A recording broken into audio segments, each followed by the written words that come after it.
Well. Welcome to the Architects of Fate streaming extravaganza. That's right, you found the self-proclaimed original Twitch TTRPG stream that lets you shake up our world. Now pay attention, because this is how it works. If you'd like to add some loops to this roller coaster ride of a show, you're gonna need fate chips. Now these magical loyalty points can be earned just by watching, following, hosting, subscribing, or just engaging with us in the chat. It's like free money, Pete. With your fate chips, you can use your powers as an architect to heal your favorite players, summon items that will make their adventure a lot easier, or a lot harder. You can even make players say or sing outrageously silly things. Think of those possibilities. But wait, there is more. You can also toss our unsuspecting heroes into random encounters that will leave them sweating, strategizing, and questioning their life choices. All it takes is a quick redeem command in the chat. You choose the item or action and the player you want to mess with, and we'll take it from there. So sit back, relax, and prepare yourselves for a mind-blowing spectacle of storytelling and mayhem. We've got adventure, we've got drama, and more surprises than a clown car at a kid's birthday party. So let's go!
Hello, folks. Here we are for episode 4 of the last Dirge of Arnor. And we are down a man tonight, unfortunately. Yeah, kind of sucks. Sorry, Jim. I hope you get well soon. Look forward to having you back. Tonight's going to be where all the fun is. So sorry that you're going to miss it, but we hope you get better soon. So episode 4, Blood and Water.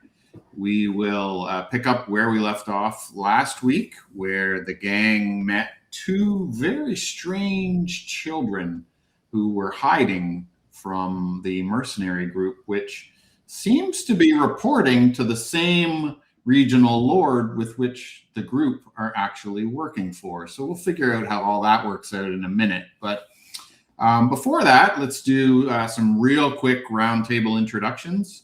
We'll go with Dusty, Cam, Chance in that order. And you guys just tell us a little about who you are and the character, and then we're going to dive right in. I'm Dusty, and I'm playing Vayman Stahl, a roguish character. That's pretty much it. Hey, everybody.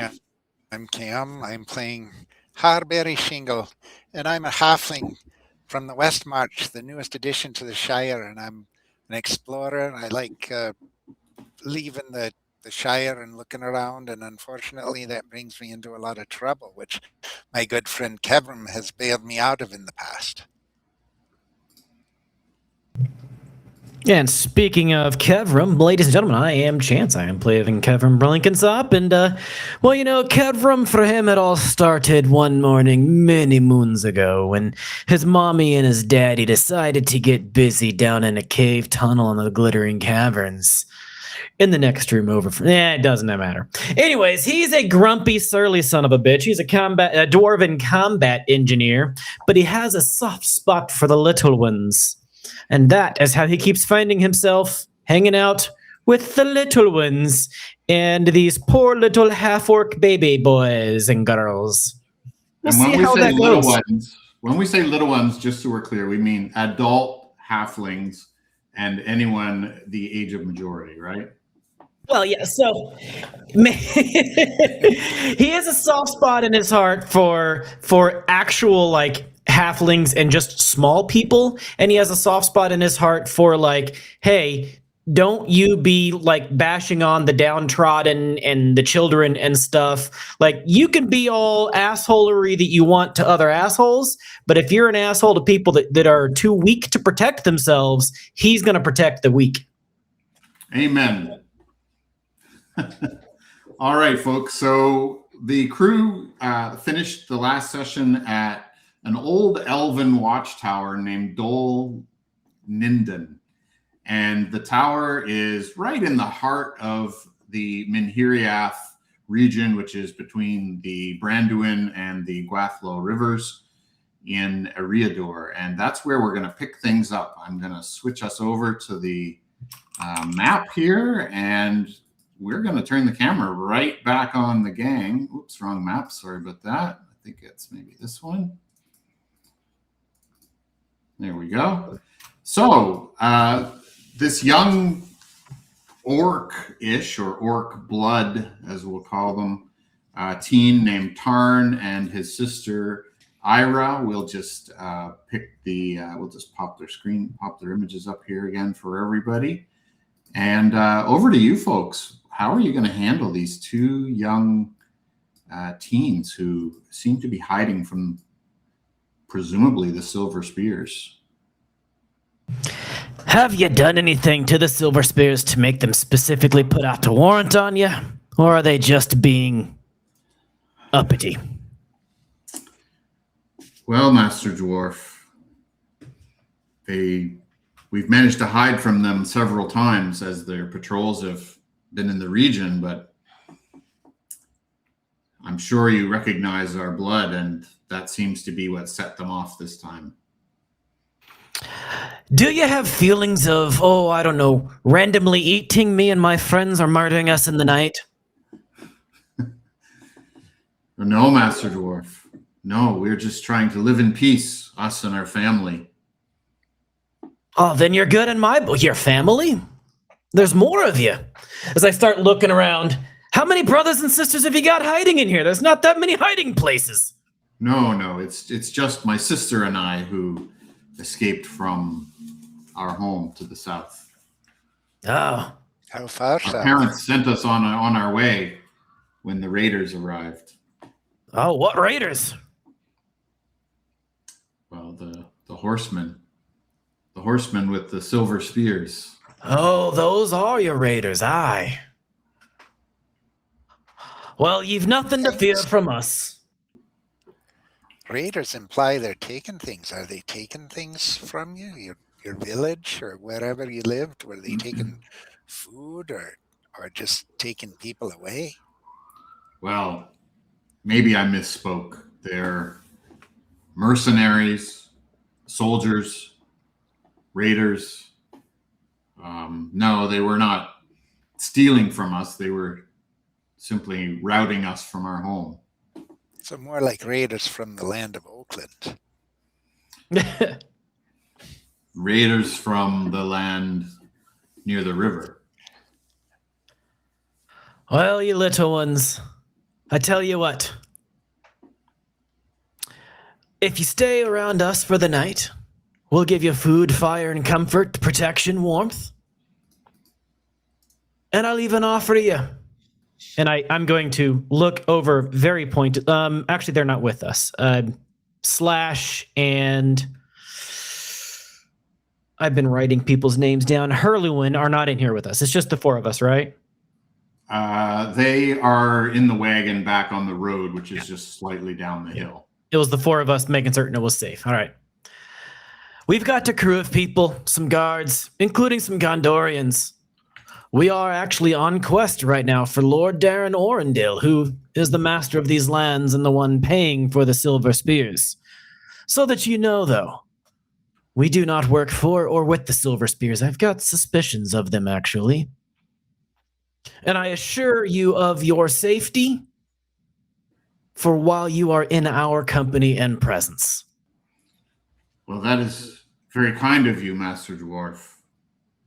Can we trust your friends as well? Oh, you can trust me. The four of us in this room will do you no harm. The rest in the party, should they wish to do something harmful, will fall upon my wrath. But I make no promises of their attempts. Well, that is fair. We would very much like to understand the fate of our family. We would like to make our way back south, but I fear it is not safe to do so. Lucky for you, we're heading south ourselves. Well, I hope the master of your caravan feels the way that you do. We'll see. All right. Dr. Twitch, if you're listening, we could close that window that's up there. That would be great. Thank you. What township or hamlet were you rousted from? There are some old ruins down by the river, about a day's walk. I don't know the name of it. Excellent. We're here to look at old ruins. Ha ha! Well, that sounds marvelous. I've changed my accent every single episode. So, just you may recall, and I'll throw up the map here a little. You may recall that Herluin wanted to cut southeast from here to head to Balost. Tarn is suggesting that they are somewhere down, sort of in this area, presumably. Yep. Barad Esher. All right, let's head back to the caravan here, and probably should rotate this so you're not heading north. You're heading south. There. You're heading south. Yeah. There we go. All right, so tell me how you're bringing these two youngsters to the caravan. Is it? How small are they? Are they like kids or teenager kids? These are teenagers. Okay. And they appear more human than anything. They can pass if you aren't paying too close of attention. Yeah, so they could be just human teenagers with all the angst and that comes with it. But on closer inspection, there's clearly some features. So, they're human-sized teenagers for all intents and purposes. All right. We're going to leave the ruins, head towards it, and while we're doing it, I'm going to tell some exciting story about the glittering caves, the glittering caverns. Basically, it's as we're going out, I'm showing to anybody that might see us how nonchalant we are. I remember this time when I was sitting around the great hall at the glittering caves, when good Sir Gimli, who was the lord of the caves at that time, he came up to my parents and he said, and I tell you, I quote you, he came to my parents and he said once, "That's a mighty good-looking boy you have there." Sort of thing, right? Yep. And just walking up to the caravan, mostly to Herluin, at the caravan, spouting story like that. All right. Tell us what makes the caves glitter. I'm gonna try to make it look like we've been talking about this for a while. So Vayman, on the other hand, is keeping as much distance from the kids as possible, so he's away from the group. He just He's not opposed to anything. He just doesn't want to be around the kids at all. Okay, so it's a kids thing. He just doesn't want to be Yeah. involved doesn't want any Right. caretaking role. Exactly. All right. All right. Just So on the broadcast, as you got that as you source approach, front and center on the broadcast. sorry, say again. Just letting broadcast know the browser source that he just added is front and center. Ah, yes.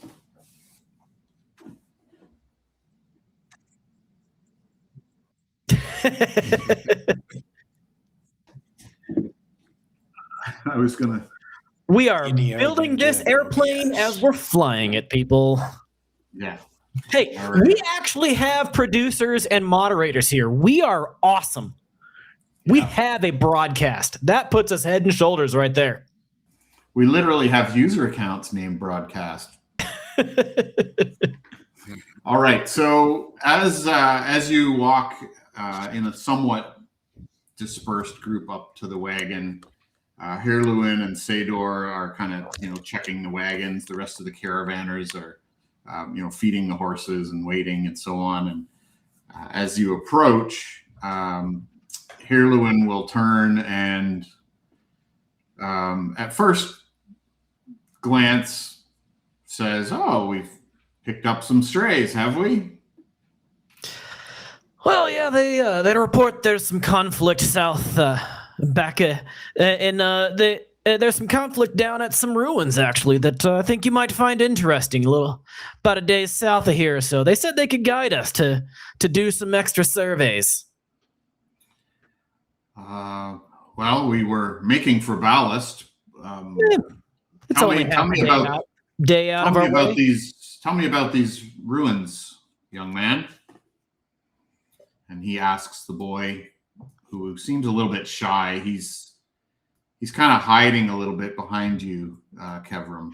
Not sure if he wants to really address. The girl seems a little more brave.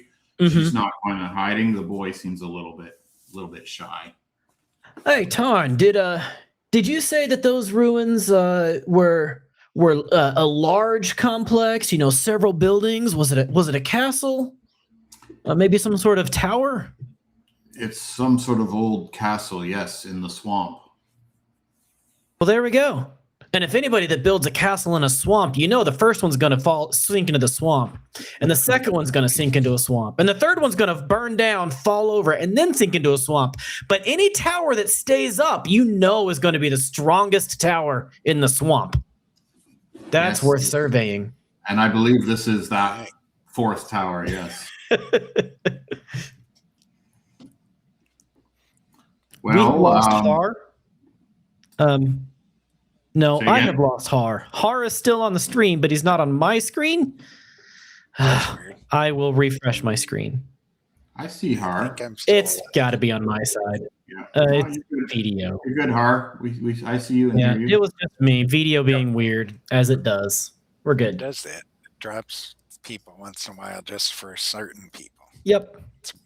Oh, I know why. It's because I'm on the webpage instead of the app. There we go. All right. So Hirluin pulls out his maps, kind of lays them out on the wagon, and looks at one map, and then sort of flips to another map, rolls that one up, opens another one. He's kind of trying to figure out where you are, and then he kind of just says, he looks at the boy and the girl and says, "Barad Esher? Is that where you were?"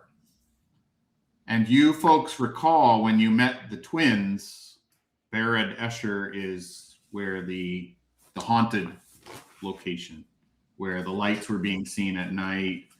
The folks that you met in the castle on the way. I think Ruin had actually spoken with most of them. Actually, the twins. I did not write that down. Okay, I missed that so one. Barad Esher is the place where the lights. The locals say it's haunted. Oh, that's right. That's right. I did not write that destination line down. Yeah, lights I at didn't get night. the notes. The locals avoid it. The Tarn and Ira kind of just shrug. They don't really know what it's called. So they're kind of just maybe, not sure. And Hirlwin says, "Oh, sure, we can make for Barad Esher first thing in the morning. Let's make camp here, and we'll head out first thing in the morning." Excellent. See you two? I told you we'd get you looking up that way.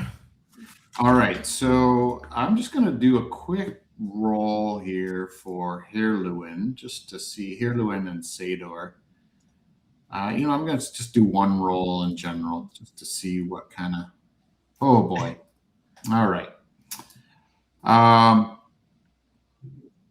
So Hirlwin comes up to you, Kevram, after sort of camp is all set up and made, and the kids are sort of off just eating near the fire. Master Dwarf, these children are orcish offspring. Aye. Well, I'm just making sure you realize that. Aye. Well, I'm not sure that we can do much for them, but certainly we can investigate Barad Esher. What are the circumstances that you found them? What are they? What is the story they're telling them?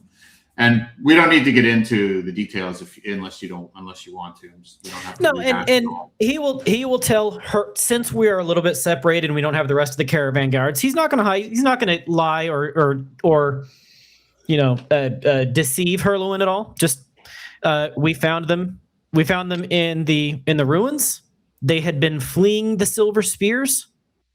I think that we should investigate Barad Esher, but I also kind of want to investigate the Silver Spears at the same time. I think this is something that Lord Orvandil needs to know if his Silver Spears are doing something in his name that they shouldn't be.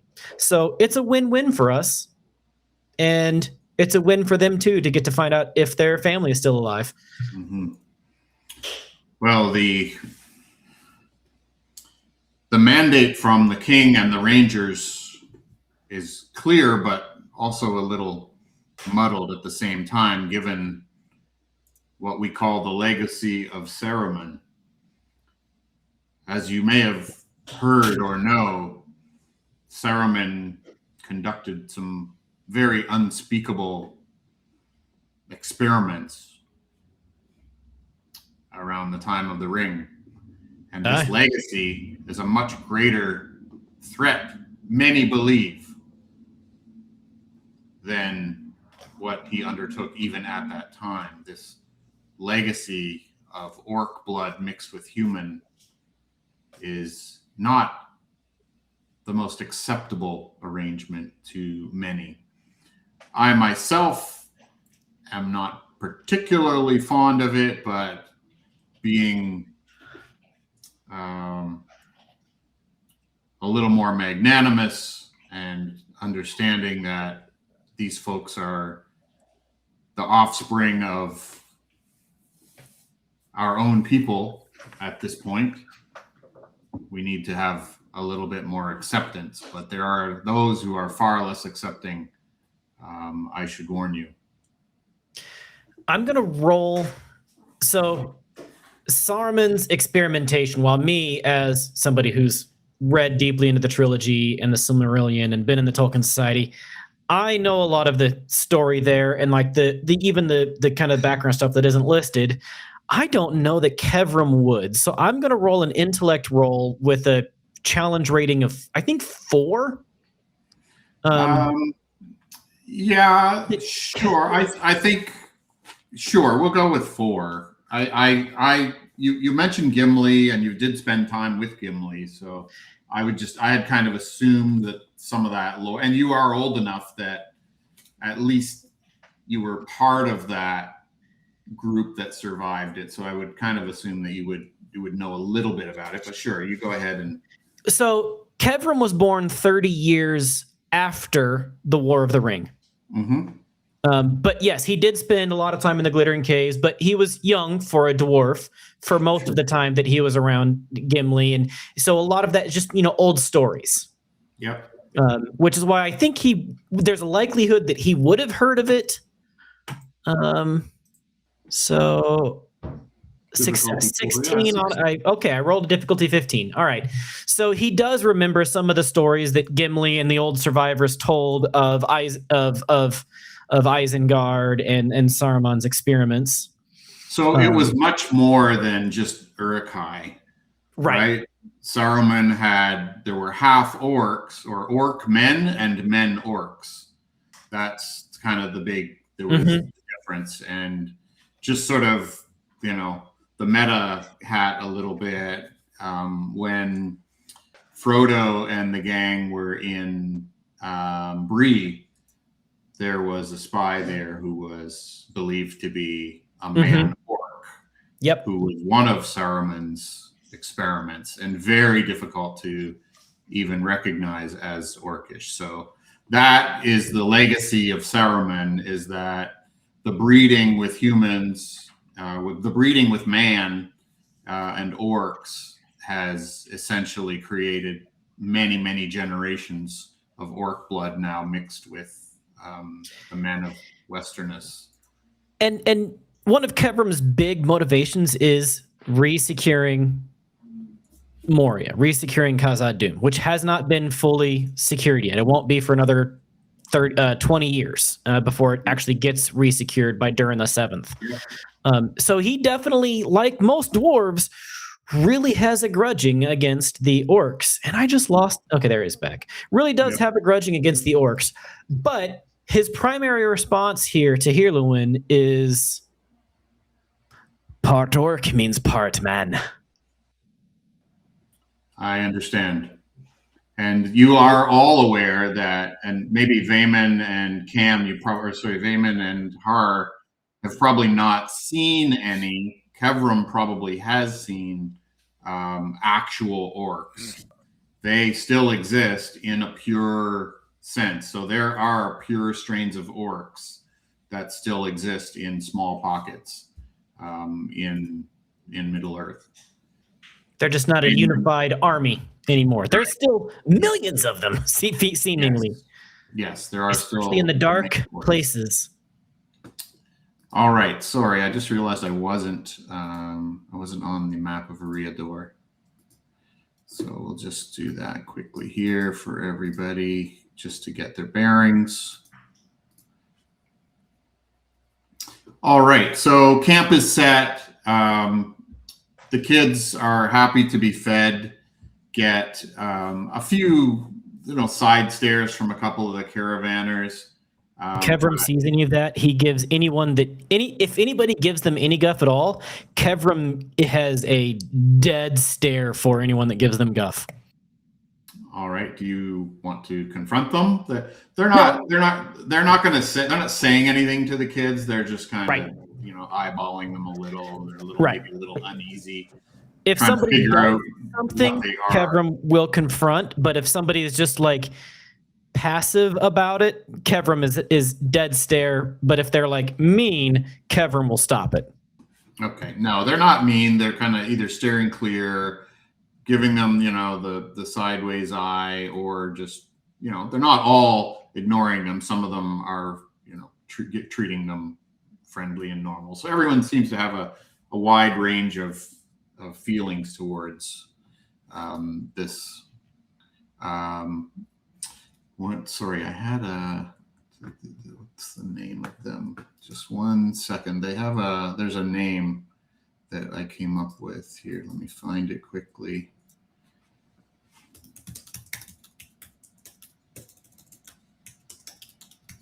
Okay, I'll find that in the background. So the camp is set. You folks set up overnight. Is there a watch order you guys want to set just for out of course?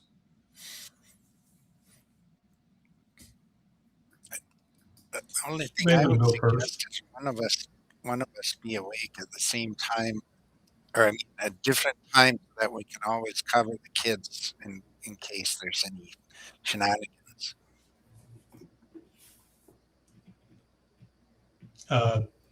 Bayman won't be a jerk about it, but he'll indicate I'll watch for anything first. but I don't know that I'm going to stick up for the kids or anything, but I'll keep everybody safe. All right. Okay. The night passes uneventfully.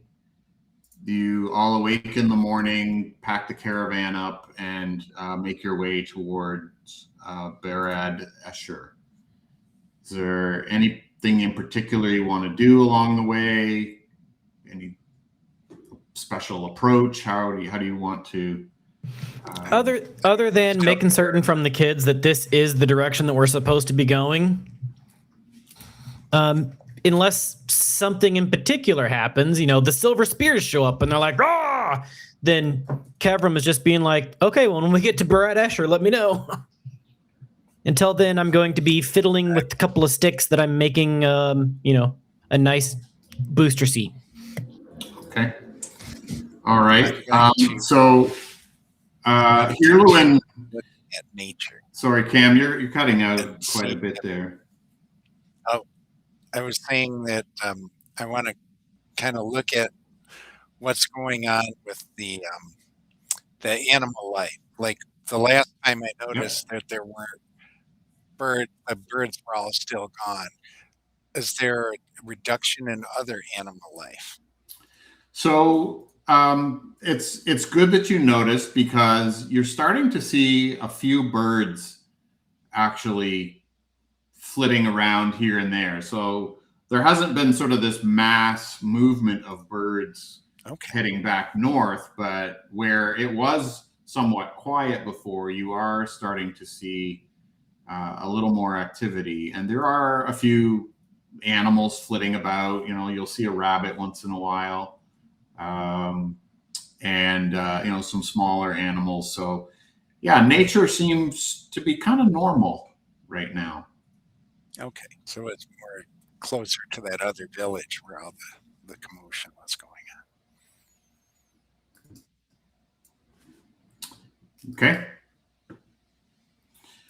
All right. So just back to the orc blood, the general term for this mixed blood is called Endir, which basically means middle in I think it's in Sindarin.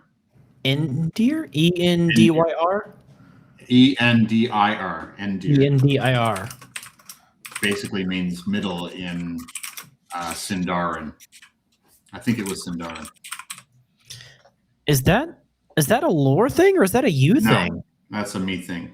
Okay. Because I was about to say, that's really neat, but cool. I like that. Thank you. That's fun.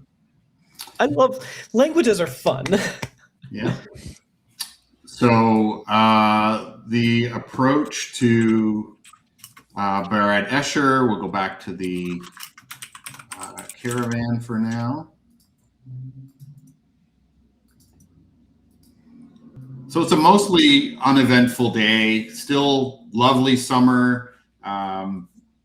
You can feel the sun. It's just absolutely beautiful day.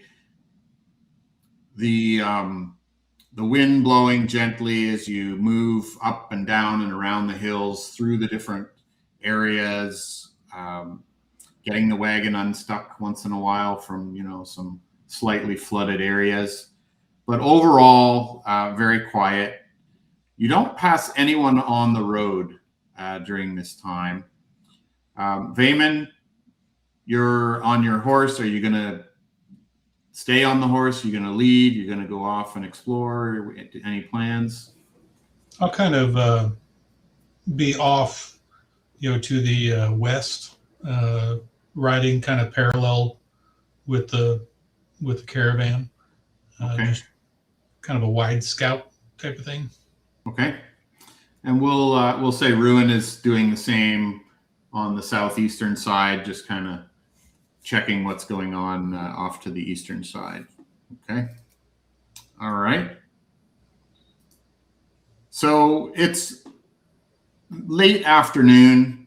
The kids kind of enjoying the freedom a little bit that almost like they haven't had. They will share a little bit about their time with their family, where they have essentially been hiding anytime humans come around, or anyone that seems bent on harassing them. Typically, the village would hide, or in some cases, they would defend themselves if it was a small enough group. But the raid on the village, they explain, was it was about 50 horsemen that had essentially rode into the village and slaughtered their family. Their parents ushered them out, hiding as they moved through the woods and so on. And ultimately, the parents had to create a distraction to allow the children to escape.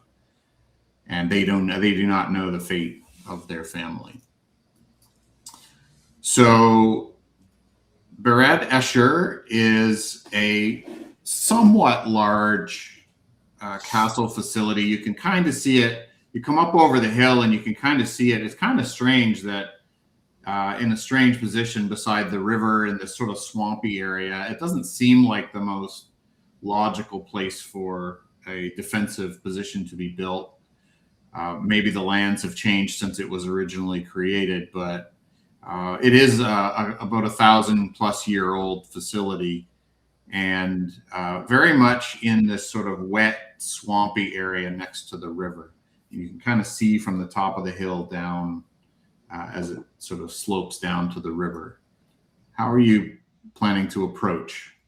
There is an old trail that veers off from the main road you're on and kind of heads that way straight. You tell me how you want to approach.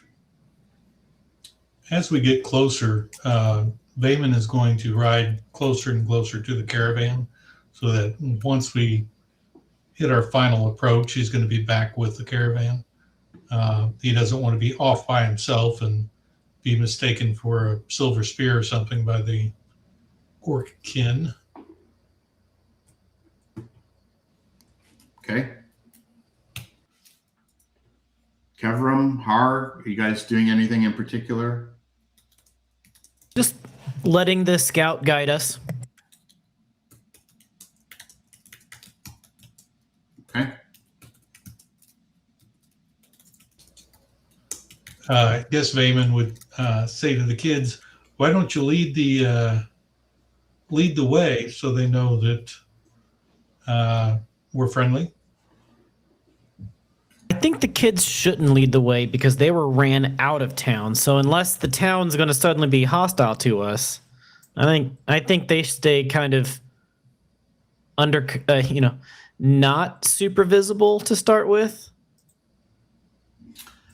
Is what I would recommend. If the silver spears are not there anymore, I would want the kids to kind of make it easy for us to enter without conflict. But it depends on whether the silver spears are there or not, I guess. So from what you can see, and we'll go back to the big map here, this is a river heading south, not a road. And then this main road that you are following here continues down along the river, but branches off to head to Barad Esher. From where you are, you can see there doesn't appear to be any movement at the facility or at the castle. So it's not, presumably if there were 50 horsemen or the silver spears, they would be pretty evident from where you are. So there's no up until now, sorry, just what last thing, up until now, the kids have been sitting in sort of the front seat of or in the front wagon, just kind of pointing and directing. Cam, go ahead. I was just wondering if I could see any smoke from perhaps cooking fires or other kinds of fires, or is it just, it looks like it's empty?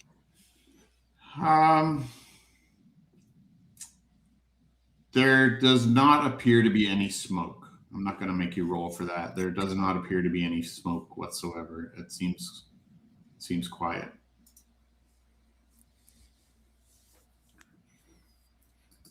Anything else? Any other particular approach?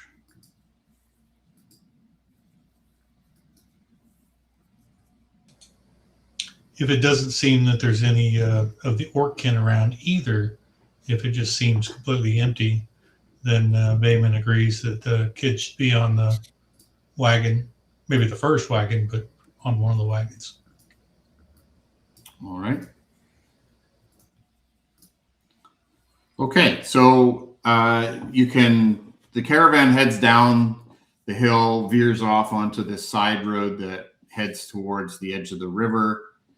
And sort of looming up in front of you is what appears to be an extremely decrepit old keep or castle facility. Not sunken in the swamp, but definitely surrounded by sort of a lot of marshy areas and pooled water. In the middle where the castle is, it slightly rises a little bit above the sort of the water level, but overall it's a very wet and marshy area. So you will not be able to get the wagons directly up to the keep, but you do see that there are some footpaths through the swamp, and you're probably 100 feet away from this facility now, 200 feet, and it seems still very quiet. So if anyone wants to give me a perception roll or an investigation, you can try to determine a little bit more. That's you. Yeah, that would be what? Intellect? It's either intellect or perception or investigation, or if you have any special skills. Which I don't. All right, 13, difficulty 5. So you're, who else we got? Kevram, still waiting on Har. Har, are you going to investigate, or are you still just riding in the wagon for now? Yeah, I was looking to see if I had any special skills Okay. to do that, but I do not. So let me just grab some dice. So straight up intellect, I guess. Let's see here.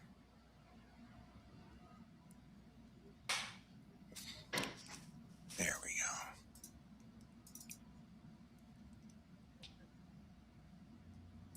Why is it All not? right, just waiting for Har to roll here.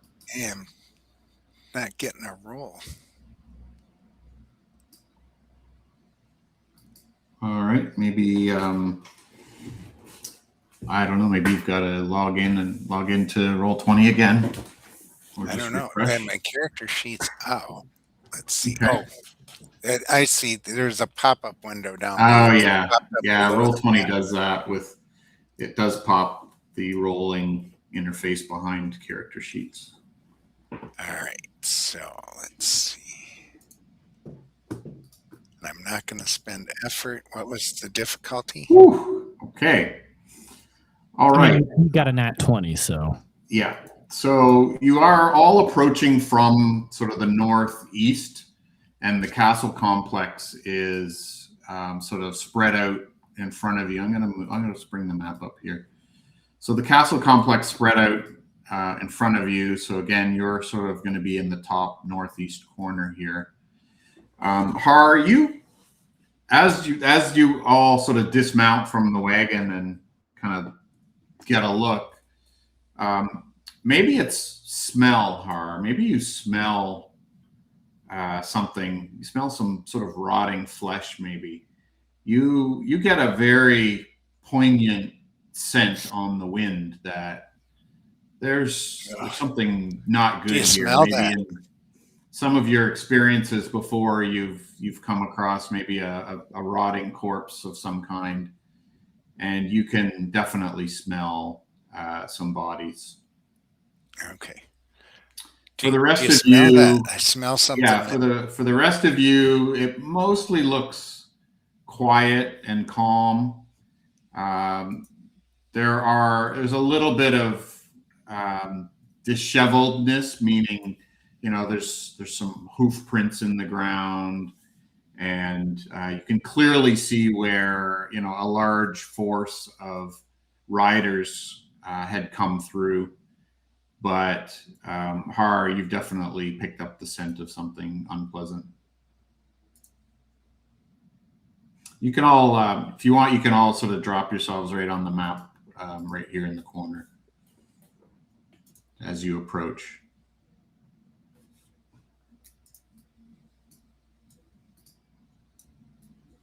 We're tiny. Tiny Elvis. All right, Har, are you going to drop yourself? So immediately in front of you is a large, looks like some sort of an outlying storage building. The roof is definitely collapsed, and the walls are mostly decrepit. There's a few holes inside that you can see. Oh, I see what happened. Har dropped himself inside the building. There we go. Gotcha, Har. There you go. There I am. All right, so you guys can kind of free move a little, and then just kind of describe what you're doing as you're kind of free moving and where you're going. I mean, Kev's gonna do a lap around this building. So there's like a big courtyardy thing. Basically, Kev is gonna be moving into this courtyard area. Okay. The first building he would investigate is this closest building, but before then, he's just kind of moving into this courtyard area. All right. Har? I'm kind of looking around at the ground and stuff to see if there's signs that there's been a lot of movement around these buildings, or this particular building anyway, recently, or does the ground look pretty undisturbed? The entire area seems like it's been trampled with horse hooves. And as you start to come around the corner, you can clearly see what appears to be two bodies laying in the swamp, in the water, and in the sort of marshy grass. Vayman? Vayman's basically stealthily sneaking around the opposite side of the building and just kind of seeing what he can see from a different vantage from the others. Okay. But if he doesn't see any movement, then he'll continue around to the door of this building. Okay. So here you can kind of zoom in on the tokens, hopefully, to get an idea of what you're looking at. As you, Kevram and Har, kind of come around the side, stepping through the swamp, your feet do kind of sink in a little bit. What have you told the kids? I probably have the kids staying with us, but just stay back. Okay. Stay small, stay back, stay out of sight.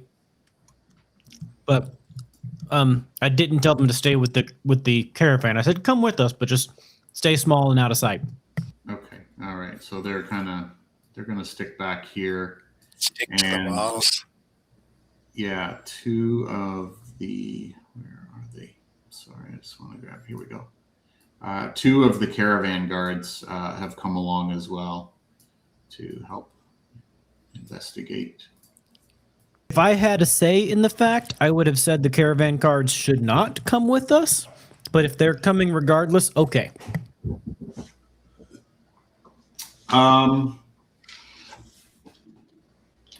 Okay, I'm okay. I mean, what's your thinking? Well, just like we did Dolan Inden, right? The four of us scouted the building while the caravan people protected the caravan. We determined if it was safe. Okay. And the same thing here. It's like, we're here to make certain that it's safe. Y'all stay with the caravan, and the VIPs will go up and see if the place is safe. All right. That sounds fine to me. I'm going to add Ruin to the map here as well then. So Ruin is going to come along here. He'll stay with the kids. I'm going to say Ruin also seems to have a little bit of an affinity for these youngsters. That may change when Jim is back next week. We'll see. But for now, Jim is feeling a little protective of them as well. Or Ruin. Okay, so you can see clearly two bodies that have been killed, seemingly with some sort of weapons. So they've been slashed or cut. And you guys tell me, you can kind of free move a little bit more. Tell me where you want to go, what you want to do.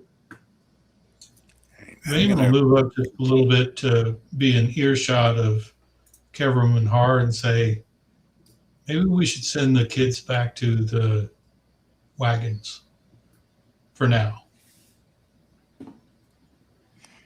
Yeah, that might not be a bad idea. We wouldn't want them to encounter some of their relatives. This state. I will head back to them and I'll say, I need you two to stay right here and don't move. Stay undercover for a while. We'll let you know when it's safe. Stay here, okay? I'll stay with the young fellas. I'll stay with the youngsters, Ruin says, and he'll call me if you need me. You'll know.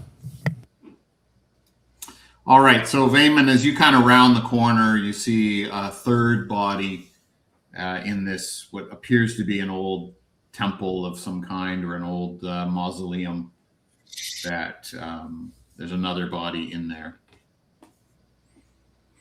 And I will also say kind of down here as you folks are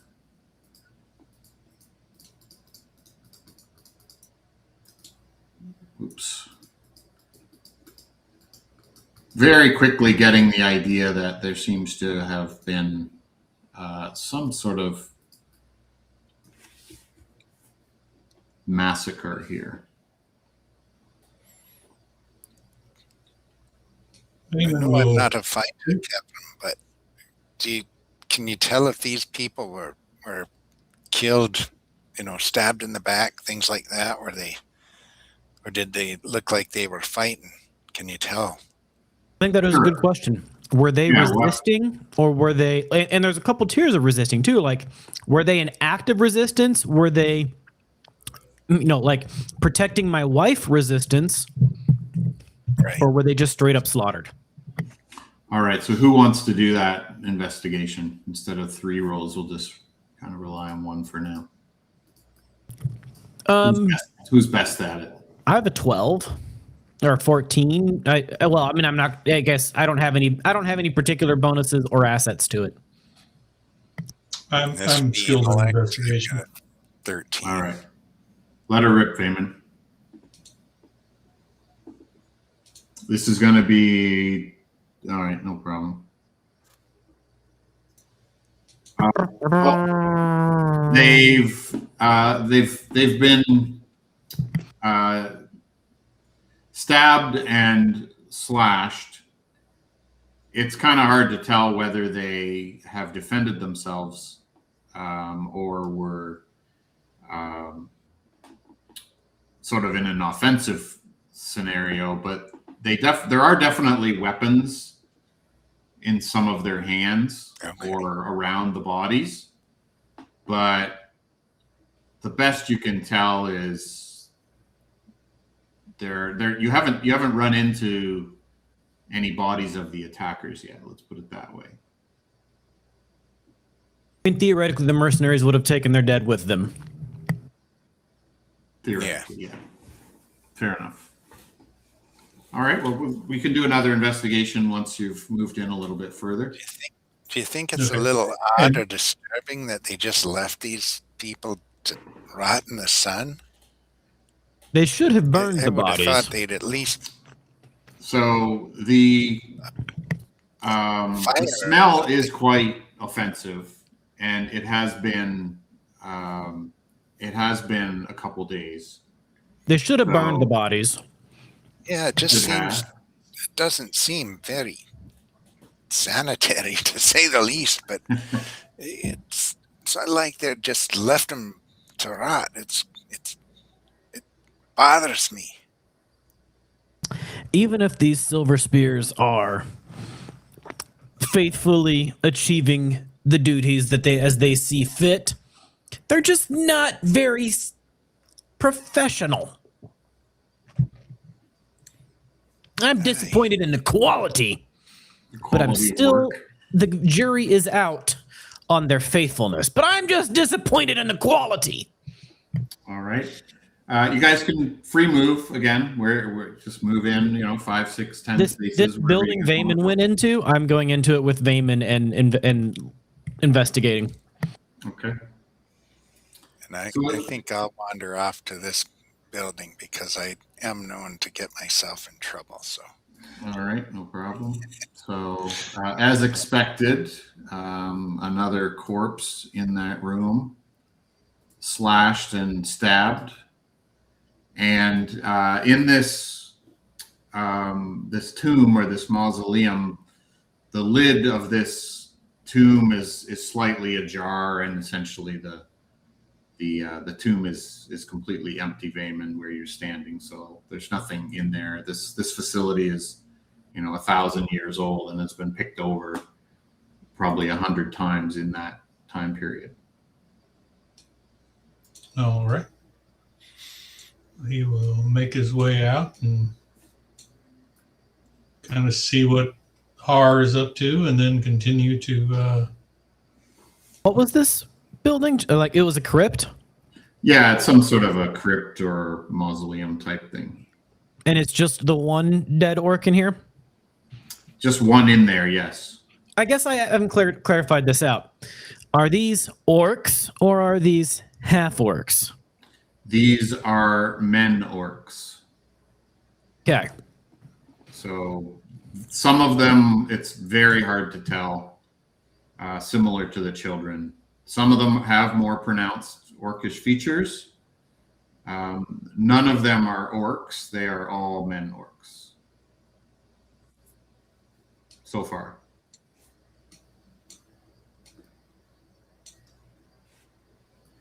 All right.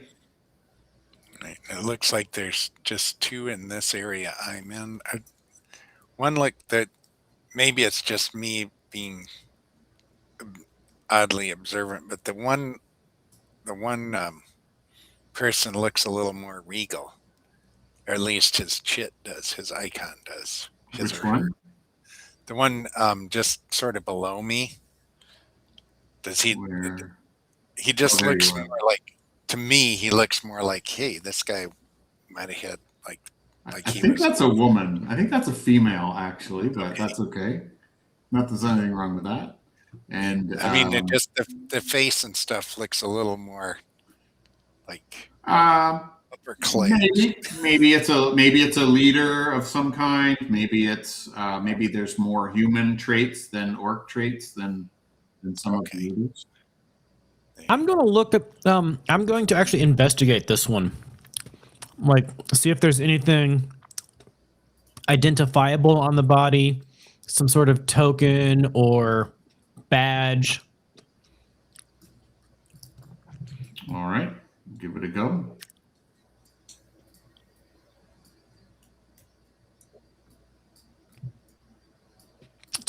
Difficulty 4.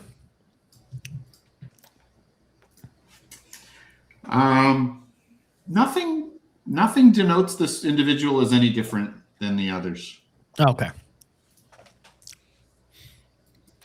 Well, that's what I get for listening to the halfling about who is and isn't royal.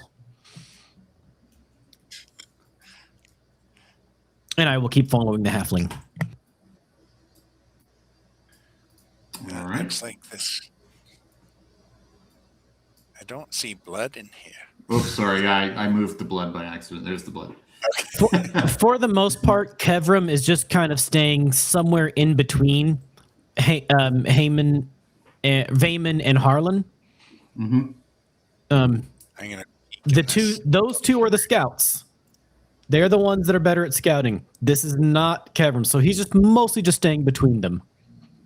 All right, so I'm gonna open this one up for you guys. Dan, I'm going to go all the way here into this sort of courtyard and kind of all the way down here, actually. So, you know what, this one too. So more bodies, more death, more stench, more man orcs seemingly slaughtered in what you would surmise is where they lived. So you see pots and the remnants of fires. You can see a few tents here, for example, that have been either slashed or, you know, just knocked down. Sleeping rolls and blankets and food bits, scavenged items, scavenged clothing, bone knives, a very meager existence in this ruin. And they've all sort of been cut down. They all have very,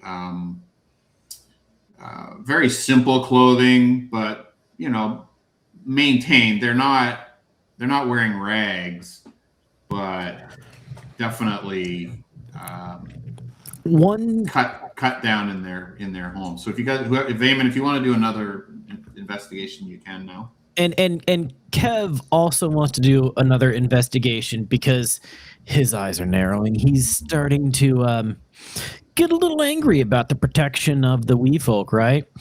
And Kev needs to know if these folk, and so far by all of the description, it does not seem the case.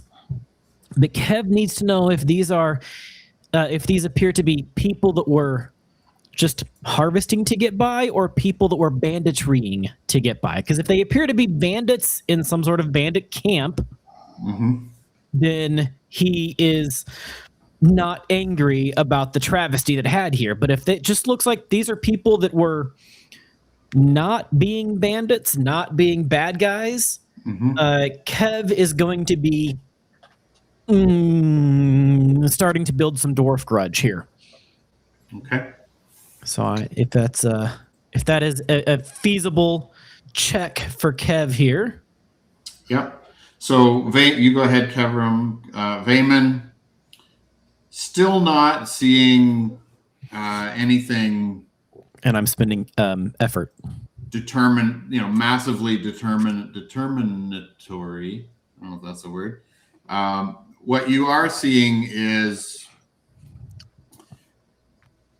a lot of you are seeing some sort of defensive wounds. You know, there's cuts on the hands and cuts on forearms from people protecting themselves. There are some, stabs in the back and things like that. So this place has been trashed. It's been slashed. It's been destroyed. Kevram, difficulty 4. This was their home. They don't appear to. They appear to have been eking out an existence. Even though it was a 13, I spent an effort too to reduce any difficulty on it. We determined, Dusty, that the difficulty is not adjusted correctly, right? Right. So I beat a difficulty 4 with my training. Yeah. So the difficulty that you're seeing is based on the roll, not the adjusted roll. So we got to make sure we're always adjusting those when we see them. So, Dusty, that's what you were able to see. A lot of defensive wounds. If you have another question you want to ask, you can. I'll answer Kevram first, and then if you have another question, you can ask it. This was their home. They don't appear to be bandits. They were eking out an existence, as you said, harvesting, collecting lost items, or maybe trading with some other local villages that would have them. That's kind of what you're seeing here. Kevram is angry. Anybody that interacts with Kevram for the next while is going to know Kevram is angry. I think I'm going to cry. All right. Har, Another one in this little vestibule right next to you. Down here where you are, Vayman, is sort of looks like a little bit of a tent city. So there's a lot of tents you can see here. Some of them are still up. Most of them are sort of knocked down, trampled. Horse hooves have been, taken over top of these tents. Some of the bodies have horse hoof marks on them. It's a very brutal destruction of this village, if you want to call it. Is this a child's body over here on the bottom right? Where are you? To the southeast on the steps. Southeast on the step, like here? Keep going east. Oh, yes. A young man. Kevram is angry. Yes. Probably late teens, older than Tarn and Ira, but yeah, late teens. Mostly adults. There are very few children. But yes, he's probably the youngest that you've seen here. All right. I'm going to go to Kevram and Vayman, and then we're going to go to you, Har. Sorry. Anything else you guys want to do before we cut to Har? Kevram is not going to go back to the kids until we've done a full sweep, so there's still a little bit of undiscovered map on here. Mm-hmm. Once the full area is determined to be safe, then he'll return to the kids. So that's the order of things that Kevram. That's the order of operations Kevram is going in. Once we have fully determined this place is safe, he's going to go back to the kids. So very quiet. There are a few. There's a squirrel and a bird here and there, but probably the smell is keeping most of the animals away. Other than maybe a few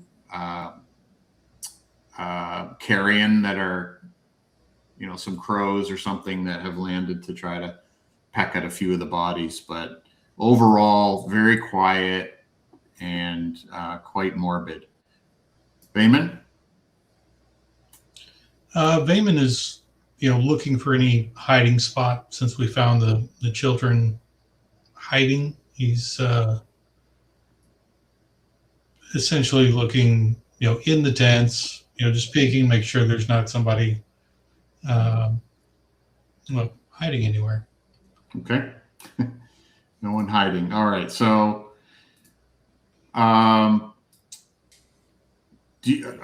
just in general you're looking for, or in a particular area? I mean, you don't have to be where you don't have to be where you are. You can move around a little bit. Yeah, any area that I've moved through, I was going to I call would them have done over. that in each of the. I just found. Each of the places. This is terrible. So, Vayman, you don't really see this place is not it's not in good shape. This is a very dilapidated ruin. They're living in tents because most of the structure is really unlivable. So there isn't really a lot of roofs or areas that you can that someone might be hiding in or under or using for shelter. What you do as you are wandering around, you would see here. I don't know if you could see that there. What you do see is some stairs that go down underground. However, it's flooded. So the entire lower level of this facility is full of really nasty swamp water. And is that a room full of corpses that you just revealed? It sure is. Har is very upset. So we're going to move up to Har here. So first thing, Har, I'm going to need you to give me a difficulty 5 might roll. And this is for you to keep your stomach contents intact. Okay. Unless you want to freely let them out. Difficulty 5.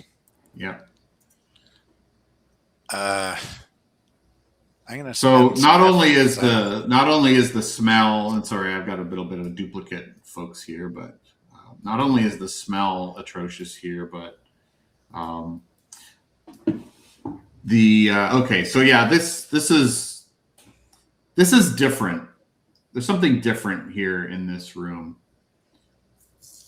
These bodies have been mutilated, as opposed to just the others which have been slashed down. And this mutilation, coupled with the flies and the decay and the smell hard, just causes you to absolutely lose your biscuits. And now I need you to give me a intellect roll, unless you want to tell me how this affects you. You can just straight up tell me how tell this. You that I'm extremely upset and sad. I'm calling the others over and saying, "Get here quickly! It's horrible." And then I'm gonna back away. It's almost like I just can't look directly at it. I'm gonna back away. It's quite horrific. But this is different. Again, these bodies in here they're in a different state than everything else that you've seen. This isn't just killed. This is massacred and mutilated. Butchered. Yes. Well, yes. The bodies are quite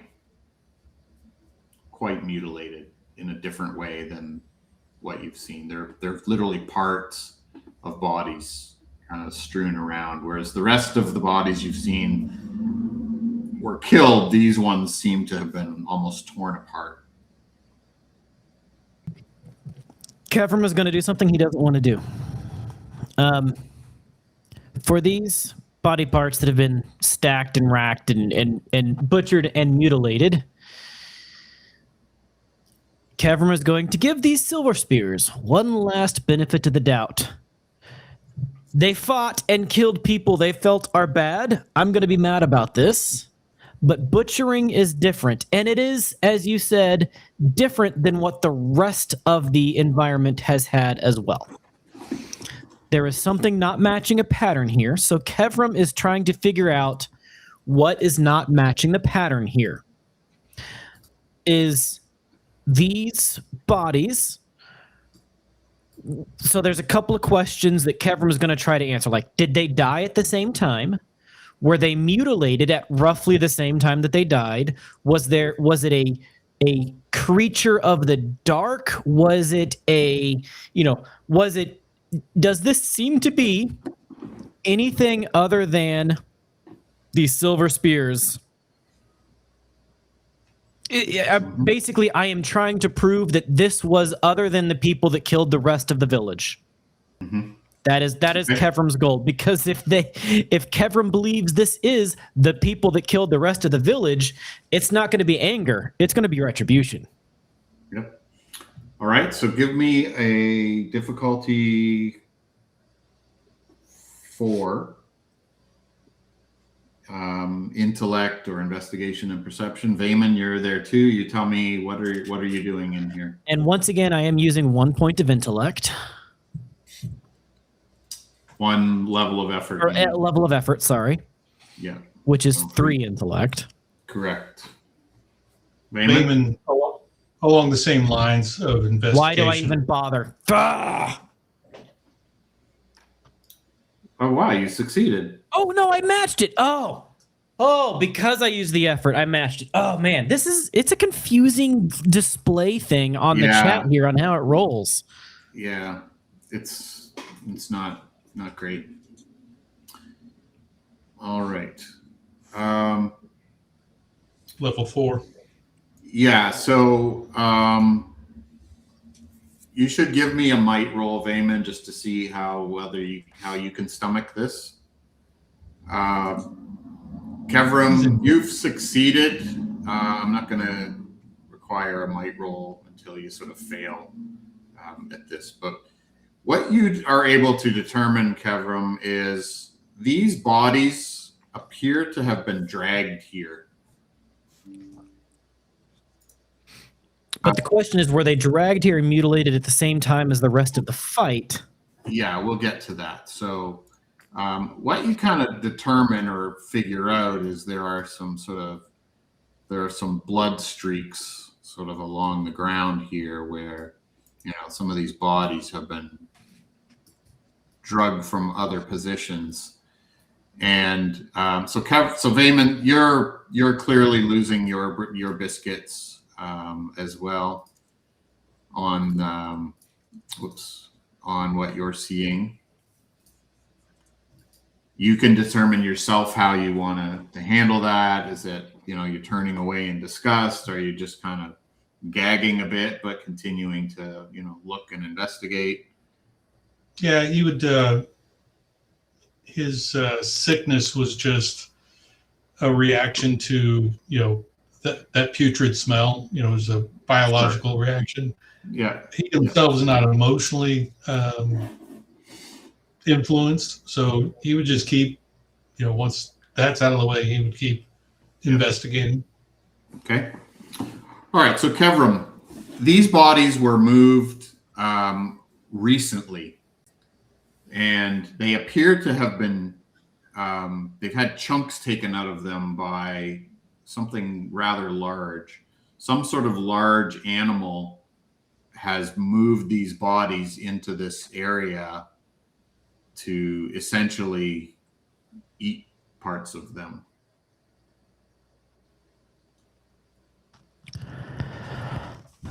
There's a creature larger than the silver spears on prowl here. So these bodies have been dead a few days. These ones were moved in probably the last 24 hours. The first thing he's thinking of is the kids. And he is going to, assuming there is time to do so, get back to the kids and say, I ain't got good news for you, but I need you to get back to the caravan now. I'll get you more information later. Just trust me on this. Tell Hirluin to be on watch. Or tell Hirluin to have his people on watch immediately. All right. Ruin is there. Ruin will escort the children. So while Kevram heads over to Ruin and the kids, Vayman and Har, what are you guys doing while Kevram takes care of dispatching this group back to the wagon? Once I Kevram moved told away me, because I couldn't handle what I saw. So I'm kind of over here, but I did hear Kevram say something about a creature. Yep. There's a creature haunting here I'm gonna larger than come the up silver to spears. Vayman and say, what did he say? Go ahead, Vayman. Vayman, once Kevram pointed out that it was some sort of creature, a large creature that did this, he immediately started looking for signs of where that creature went or where it is. Okay. Can give me another investigation if you want around specifically this creature.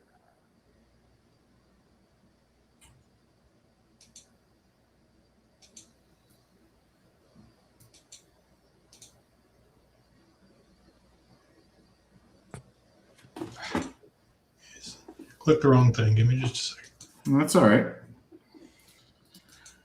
Okay, Har, you're just conversing with Vayman about the. Yeah, I don't want to this. look back in there. It was too much for me. Okay.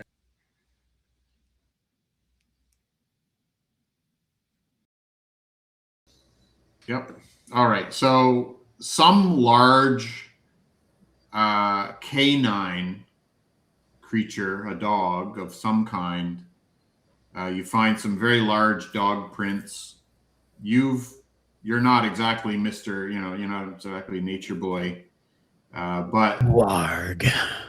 these are the largest dog prints you've ever seen, and they are absolutely massive. Like the footprint is like the size of your head. Just Alpha absolutely, warg. just absolutely enormous. And clearly this creature, this dog, was here, had dragged the bodies into this area. And from what you can tell, it seems to have slept here and then it has departed. So after it had eaten its fill, it has departed. And again, this has all happened in the last 24 hours. So it's afternoon. So this creature possibly left sometime, maybe in the morning. You don't know exactly when, but today this creature left this area. Could I tell which direction it headed? You'd have to do some tracking essentially to sort of follow it off into, it kind of went off, which way? This is northeast. It kind of went off north. It basically went kind of straight back northwest. Okay. So following the river. It went along the river, basically north. Okay. How far it went, you have to go further. So once I saw the size of the paw, I would go get closer to Har, thinking security in numbers, and maybe we should go meet up with Kevram. Har.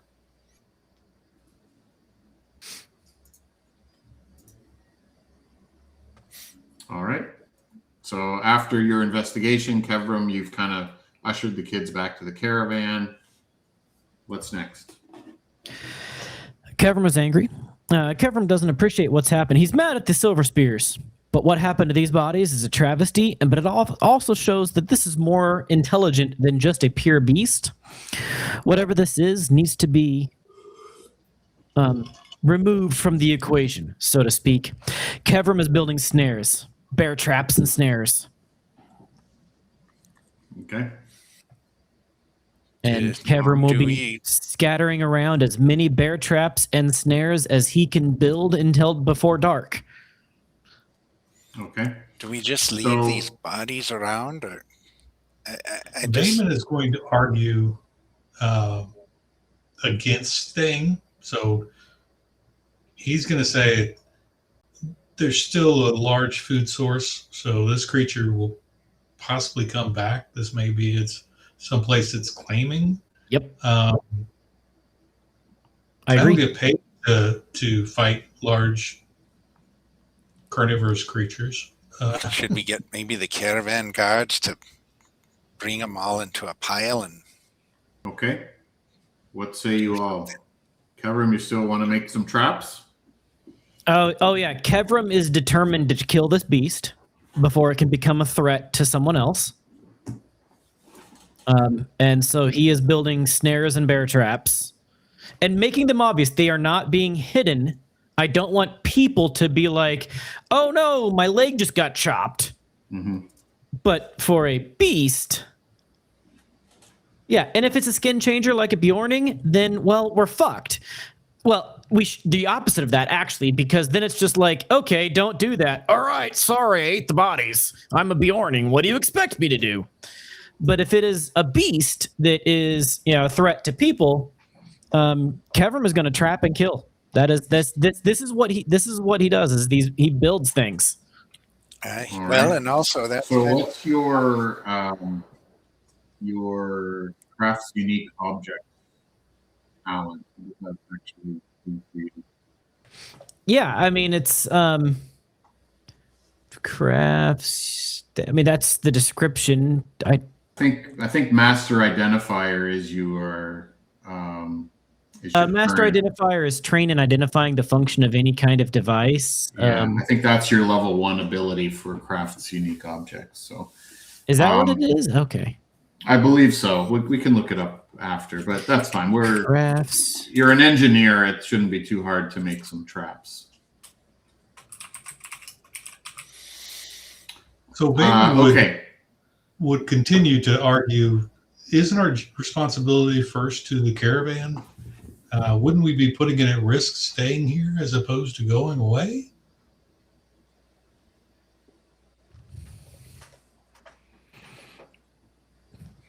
You are trained in the crafting of two kinds of items: enabler, crafter. How That's do a I level not have 1? that? That's I the don't know. level 1 of build unique things, but I don't have that written down anywhere. Okay. All right. That's fine. Get it. You can add it. And we'll... Is that automatically provided here? I guess I might have done that part wrong then. Yeah, we'll look at it. We'll look at it after. But that's fine. Okay. So again, you're an engineer, and you're specifically trained, or your focus is crafting unique items. So Yeah, it's specifically defensive items. all right. So why don't you just point to 2 or 3 spots on the map where you're gonna make the traps so that we know where they are. So first one is going to be like right here at the entrance way to that carnal pit. Actually, I can draw on the map, and I will draw it in blue. Okay. So. All right. So Vayman, you're arguing don't spend too much time here. Har, what's your position? Did we lose Har? I think we need to I think we lost Har. do something about the beast.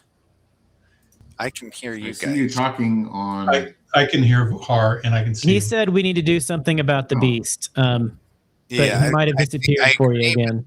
That the caravan is to be protected, but we also don't want this thing jumping us in the wilds if we move on with the caravan. I see you now. I hear you now. Clear the area of this creature, whatever it is, before we move on. Picking 3 spots. These are the 3. That one might be a little big, actually. So that's 4 squares. I'm trying to make like 2 squares, but that's okay. We can just scale the whole. Roughly speaking, I can't apparently change the size. Yeah, those are the 3 locations. Is this entryway in front of the charnel pit, and this entryway. Okay. Are the 3 locations. If I can pick 3, those are the 3 that he's going to pick. All right. This one looks like almost like a human door. I don't want to dwell too. Okay, yeah, there you go. That's better. That's what I was going to say. Something like that. Okay. All right. So how much? Let's go with this. Let's say how much it's. I think we had said late afternoon. You came up over the ridge. The sun was still shining. You've still got a few hours of daylight left. How much time are you going to spend on these traps? And then until sunset, until it's dark. Okay. All right. Har and Vayman, you guys, what's your plan? And he's also being like, okay, I understand the caravan needs to be safe. I'm going to recommend the caravan move, a half mile away and light a fire and keep a fire burning through the night. Beasts tend to avoid fire. Go a half a mile away. Okay. And light a fire. All right. Har, Vayman, what are you guys doing while Kevin is making these traps? What's the decision? Go ahead, Art. I was just going to say I agree with Kevin. The caravan can't stay here. There's not really any place for it, and these buildings obviously aren't defensible, and we can't get the carts all in them. And the place stinks.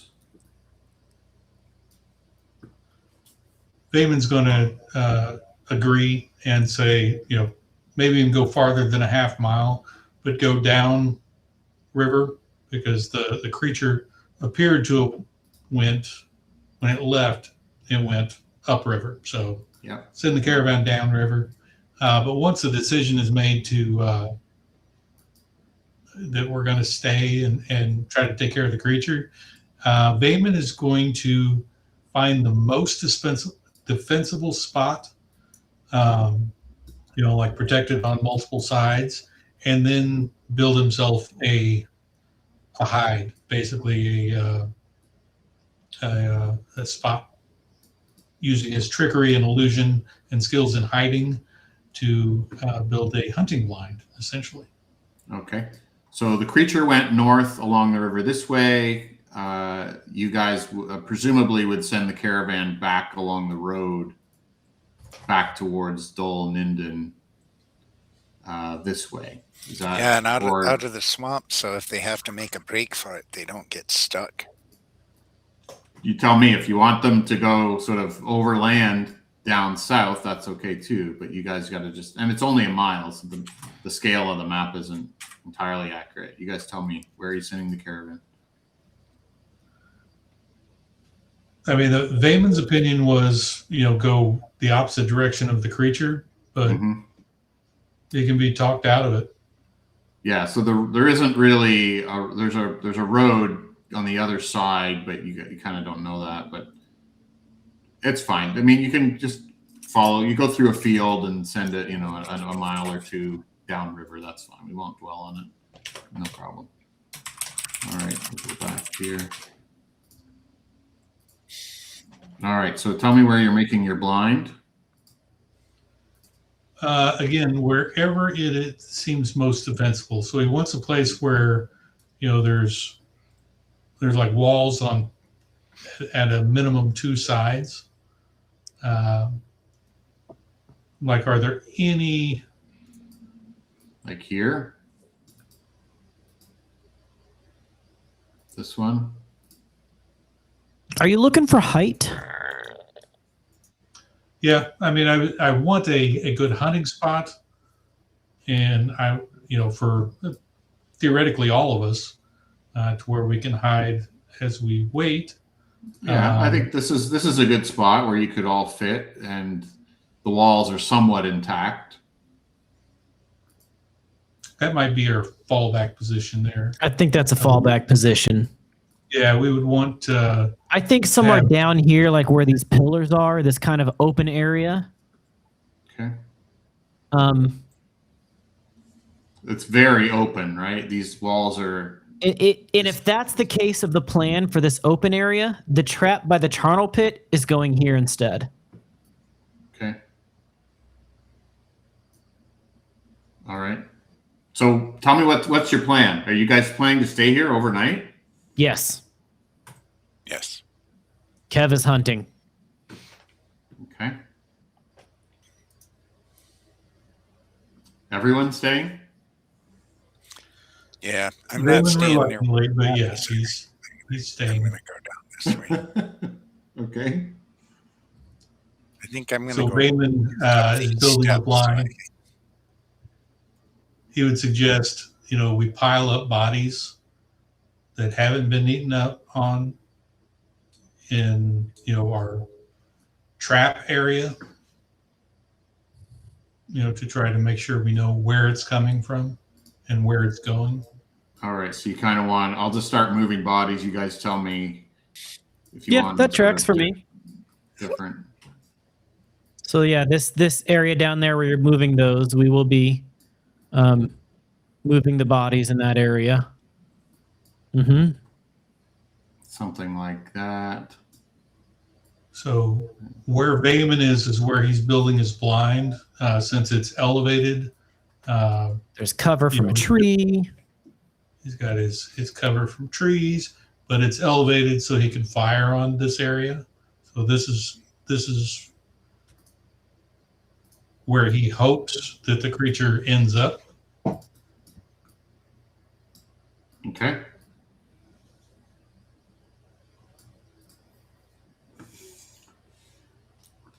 Okay. And we did tell the caravan what we suspect is here as well. So they're not like going to be unawares if something does go wrong. We did say what we suspect and that we're hunting it. Okay. Which is why we told them to go away and to build a fire. All right. No problem. Vayman is also covering the scent, not just visually hiding us, but hiding us scent-wise as well. Kind of a Walking Dead. And how are you doing that with body body odor? Pretty much Okay. odor of the dead bodies, and then he's also going to leave Odor a de few la of his clothing items with his smell on it in the area with the bodies. So if the creature smells something new, theoretically, it won't be able to track down where it does smell it. All right. Okay, so it's well after sunset by the time you get this sort of all set up. You're blind and your traps, bodies move, caravan far enough away. Is Ruin with you, or is Ruin staying with the kids at the caravan? You guys. I want to say Ruin is with us. Okay. The kids, I have told to stay at the caravan, though. Okay. All right, let me just move Ruin on here. And I'm going to have to refresh roll 20 because something's gone for a crap here, but I'll drop Ruin out there for you guys. All right, so are you guys planning to all stay awake? What's your approach for the waiting here?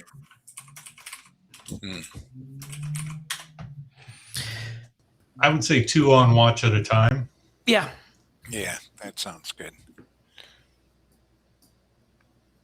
All right. Whoops, what did I do? Nothing. Sorry, I pressed the wrong button here. Just trying to get my sheets all open again because I had to refresh roll 20. Okay, so somebody give me somebody roll me a 1d8. Slash R, 1d8. 6. So, it's sunset was it's late summer. Sunset's around 9. Call it 9 p.m. So 6. So around 3 a.m. Middle of the night. Tell me the watch. Who's the watch order?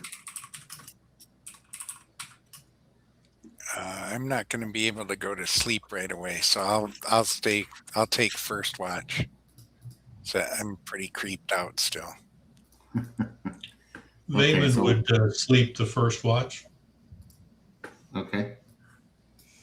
All right. So we're talking like what's that? What 4? We'll call it 4 and 4, basically. So 3 a.m. would be first watch till say 4 a.m. and then you sleep. The second watch would be intending to sleep from say 4 a.m. to 8 a.m. something like that. An 8-hour shift. Does that work? I don't Sure. want to tell you guys how you're managing your watch. Yes. That sounds good. So That's 3 fine. a.m. is what we've, so 9 plus 6 is 3 a.m. First watch. Kevram and Ruin are awake. And Kevram, give me an intellect check. This is just sort of to determine what you see or hear at 3 a.m. I rolled a 16. Beats difficulty 5. All right. And it's Kevram and Har that are awake first. Oh, right. Sorry. Right. Yes, Har, you did say that. Thank you for clarifying that. Okay, so I'm just going to do one quick thing here. So, Kevram with a 16. Har, if you can roll as well if you want, since you're awake. This is investigation or perception or intellect. And any difficulty? No, just do as difficulty 0 for now. Okay. All right. Oh, nat 1. Somebody fell asleep on watch. Yeah. Yes, that's exactly right. So, despite your best efforts, Har, you did fall asleep, and you're haunted doubly in your dreams. Yeah. the previous visions that you were experiencing about the Elven City, while you don't have the same depth of vision, that recollection of that dream, coupled with this creature that you are now waiting for, has really put you into a very incredible nightmarish state. And unfortunately, again, you will be hindered on what will we hinder? We're going to hinder your intellect. So any intellect tasks will be hindered. You just haven't slept at all. You're scared of every little branch breaking, every little noise. So any intellect abilities will be hindered until you get a good night's sleep. Okay. And this is a recurring theme for you. You're just on edge for days and days and days. This is one hobbit who should never have left the West March, apparently. Oh, I should have brought Longbottom Leaf instead of just old Toby. Yeah. All right. So, Kevram, something is moving, and it appears to be just on sort of the other side of your blind area out here, where you guys came in yourselves, up to the north area here. Did you catch my ping? Yep. Yeah. Something is Continue moving out there very quietly. You can kind of hear a little bit of the sloshing in the swamp, the water. Well, it could be the kids being bored and coming up here, so I'm not going to wake up the rest of the watch yet until I have a better idea that it is a beast and not a person. All right. And how are you going to do that? Staying very still and very quiet. So tell me about this blind that you guys have built. I guess I should be here, shouldn't I? In the blind, yeah. Just basically draw. Is it like a box type deal? Like what have you done? Tell me about this blind. Vayman's skilled in trickery and hiding and stealth and illusion. So I don't know if that means he can cast illusions, but he's basically taken shrubbery and things like that in, like a ghillie suit type of thing, to where if you're looking at it from any type of angle, you have to be right on top of us to see us. Yeah. So it does not mean that you have magical abilities to cast illusions or anything. It's more being able to see through them, or it might be just general trickery, maybe sleight of hand type things. Okay, so I've just drawn a box. Is that essentially what you've done? Created sort of a blind here, and then I closed it up in behind you as well. Is that fair? Yep. All right. Bite and claw. All right. So something is moving out here, Kevram. I mean, I'm scouring for it with my dwarf eyes. I'm listening for it. I want to know what it is. Right. So you heard it kind of sloshing through the water, and then it sort of comes to a stop out in this area. Does it seem multi-legged?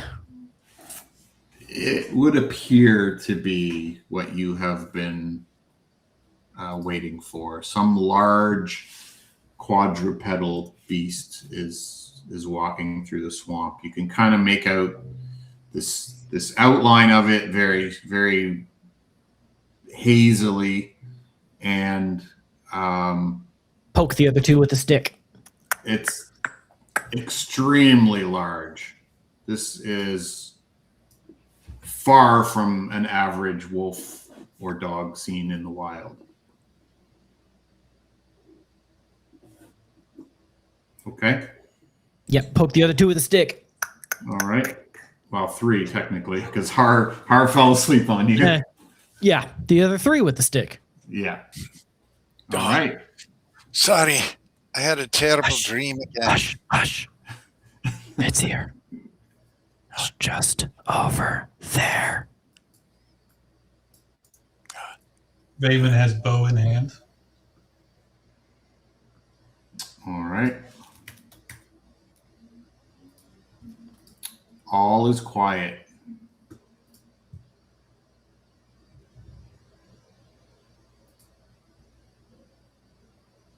Raven's going to inch backwards a little bit. Kev's going to do the opposite and move a little forward. Oops. The edge of the blind, very slowly. All right. It's not clearly sort of defined in Tolkien lore, nor in, certainly Cypher is a bit different. I don't know what kind of night vision dwarves would have. I guess they work underground, but I don't know. I think the rough equivalent would be like a low light vision. They can't see in the dark, but they have been noted to be able to see in darkness better.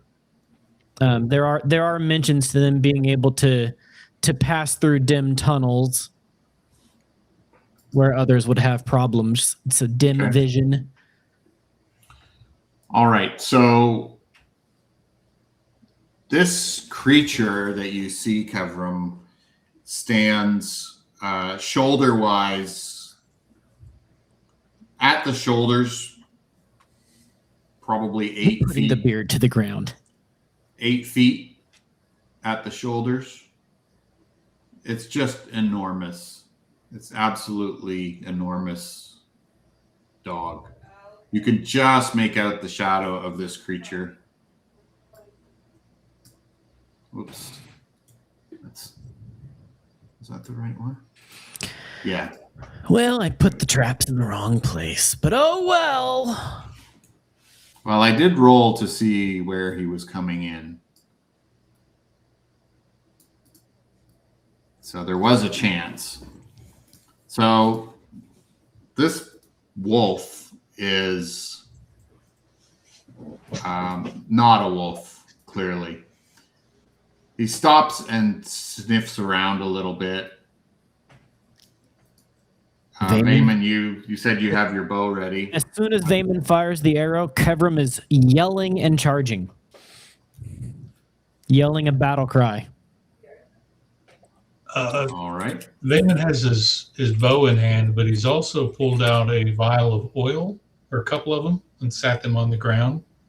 Okay. Next to himself. And he doesn't want to be the guy who fires the first shot. He's looking over, in the darkness, at the faces of his comrades, and I guess you do it. No, if Vayman doesn't want to fire the arrow first, then Kevram is happy to charge first and have Vayman fire the arrow next. Yeah, he's looking over at everybody, and everybody seems to be ready.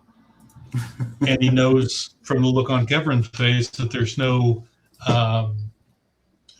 dissuading him. Nope. So how high are these walls that are next to us? Where you are, those are fairly tall. We'll say they're still 6 to 8 feet tall, and Kevram is able to see through the blind here that is right there, as opposed because there's no wall there, so you can't see the creature over these walls. They're too tall right here still. Okay. And comparatively, so if you're gonna have a bead on it, you would have to be like over here behind Kevram. Okay. Which you can be wherever you want right now. You can move else around. But if somebody is not firing an arrow, Kevram is charging. Okay. So Vayman's going to move back to a spot like this, and he's going to fire an arrow to start things off.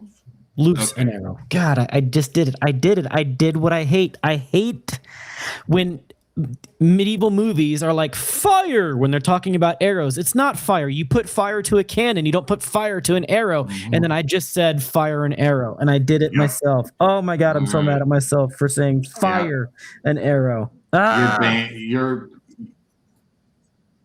You are kicked from building. So What is the difficulty rate? All right. If The I difficulty, see charge, I'll back up behind him and charge also. Okay, so the difficulty is difficulty 4.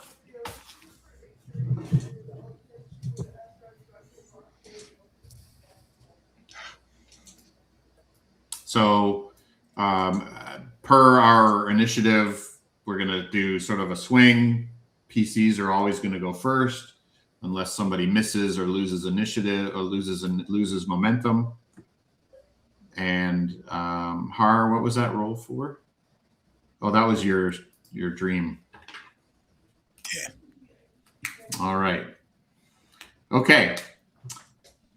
So just as you loose the arrow, the sound seems to startle the beast a little, and you can see it move and almost take a defensive position.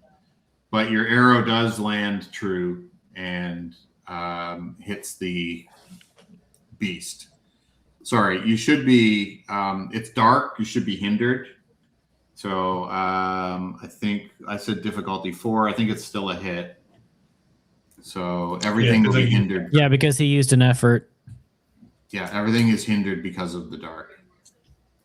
Honestly, he beat it by quite a bit. He would have beaten a difficulty 6. Yeah, it's all good. Okay, so arrow flies, but before you almost notice this movement of the creature, whether it sensed your movement or whether it heard the sound of the bow releasing and it lurched a little. You still hit it, but you clearly saw that this thing, the reflexes on this beast are very sharp. Okay, the beast has been hit, and he kind of, like I said, he kind of takes a defensive position a little bit. But Kevram, you're up. Or Har? Shit is this wind? We're under a tornado warning.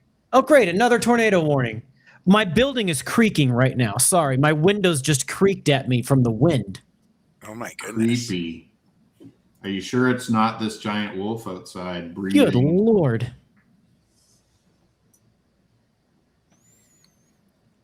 All right. Those doors aren't open. Okay, go ahead, Har. All right. I'm going to attack with my short sword. Okay. So what's your plan?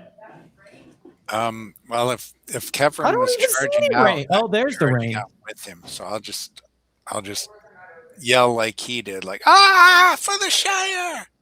Okay, so you're going to charge out sort of beside him. Look at the lights.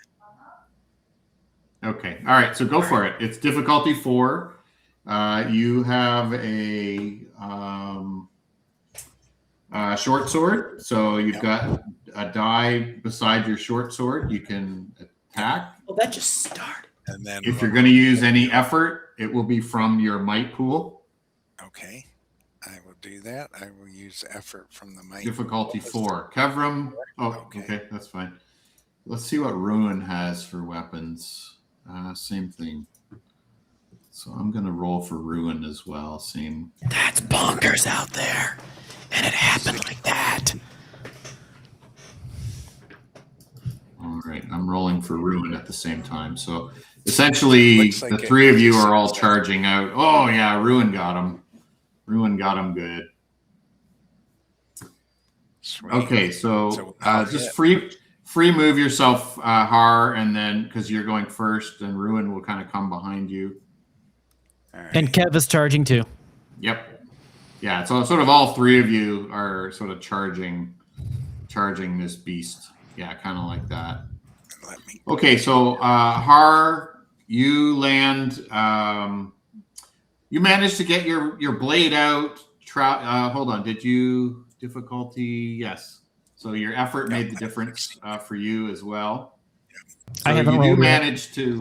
manage to get a short sword slice across this beast's leg, and the dog is clearly surprised-ish that it's suddenly being charged by 3 humanoids, and it kind of moves a little bit, goes down on its haunches a little, and kind of zigzags back and forth. But you and Ruin both managed to land a serious blow.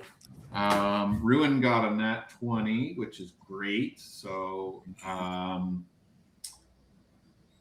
the foe, I'm not going to tell you what happened, but it was a good solid blow from Ruin, and the dog is kind of still in this weird position trying to figure out what the hell happened and what's going on. Kevram, you're up. My charging attack, I'm going to use 1 point of effort. I'm also using Bash. This pummeling melee attack inflicts 1 less point of damage, but hinders your target for the next action, for the next turn. Okay. Okay, so then I'll drop my current to 15 there. And I rolled a 14, so with the roll of effort and then reducing the hindered at the same time is a difficulty 4, meets it. Yep. Okay. So my axe does typically 5 damage, I believe. I think you have a +1 or something on right, the so damage. I think the axe does 4 damage. I have combat prowess, which brings it up to 5, but I used Bash, which brought it back down to 4. And also hinders it for the next turn. Got it. Assuming that it isn't hindered for being dark already, or maybe now it's double hindered. I don't know. Yep, got you. So we're going to just add that little ability on him somewhere. I don't know where it is. It's on there somewhere. I'm not necessarily the damage dealer, but I am the battlefield controller. All right, so that was 4 damage? 4 damage, plus hindered. All right. Okay, so I'm just adding the damage here. There we go. All right, so you've all managed to land your attacks on this absolutely brutal creature. And as you're closer, this thing looks very odd. It's not a warg. It's something else entirely. And I'm going to just show you this photo here. Hopefully that's going to... It's ugly. It needs to die. So it's got like really weird, almost leathery, very patchy fur. So it's not covered entirely in fur. It's almost more leathery and... Oh, I totally forgot. As Kevram ran forth, the battle cry he yelled was Imrid Amra Dusul,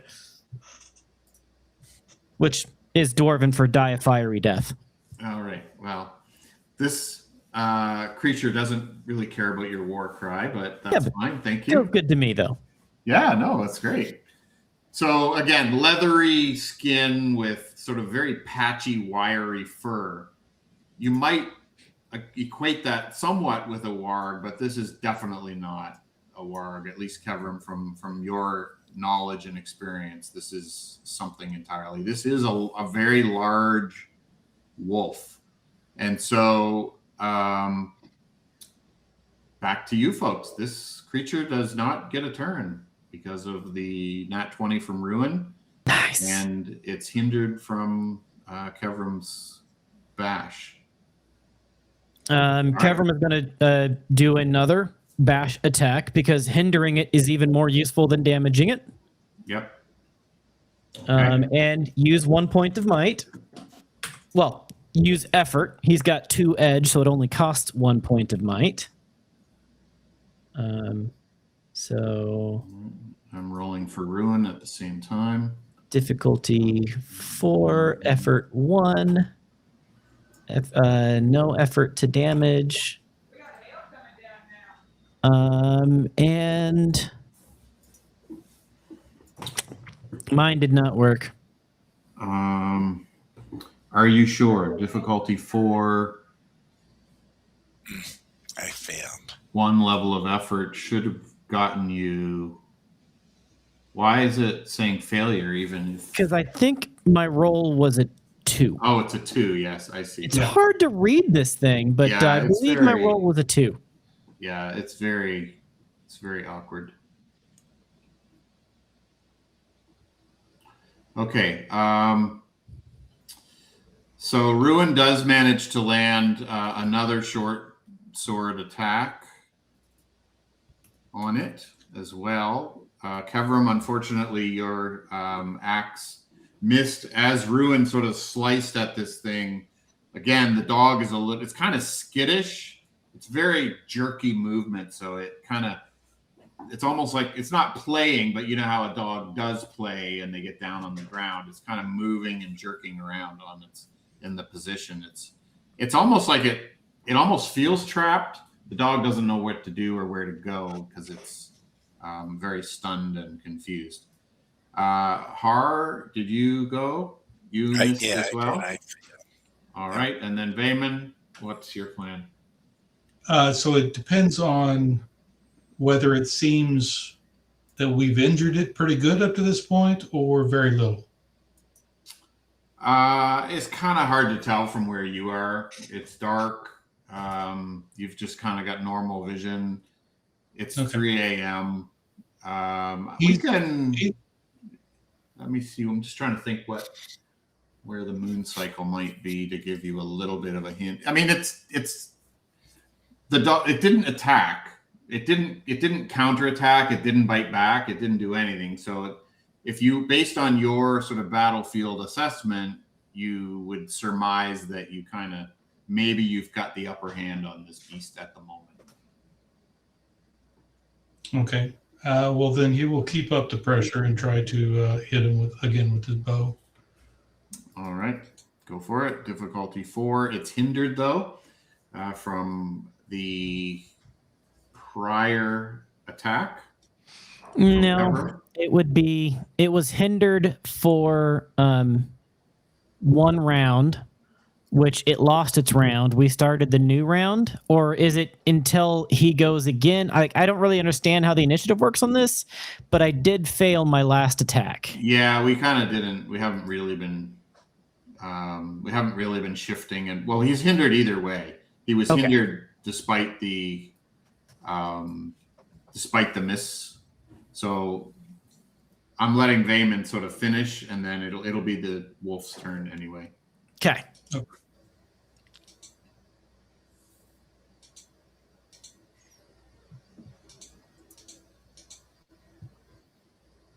Nice. So I would like the extra damage. So 4 + 3 plus. I also put effort into damage. Yeah. How's your default? How's the base of 7? How's that happening? I put effort into damage, so it's normally 4. Gotcha, yeah. Effort into damage plus 3 for the roll of the 19. So 10. Nice. Okay. So with a few missed swings from Kevram and Har, again, this thing just kind of keeps backing up slightly as it tries to get away, but it's kind of stuck on some of the buildings. It got itself in the middle, and it kind of can't really back its way out easily. Vayman, on the other hand, launches an arrow that seems to cut through the gang, and this creature seems to fall in a bit of a heap right where it stands. So Vayman, where did you get it? Right in the neck, where the spine meets the shoulder, and apparently it made it all the way down to his heart. Yep. Okay. All right. So this thing collapses in a heap where it is. It lets out a little bit of a groan, a very sort of soul-shattering groan as the life kind of. What was that?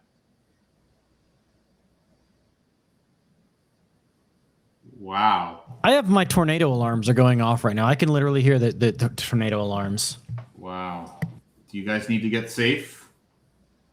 I have giant walls of windows, so there is nowhere that's safe. Oh no.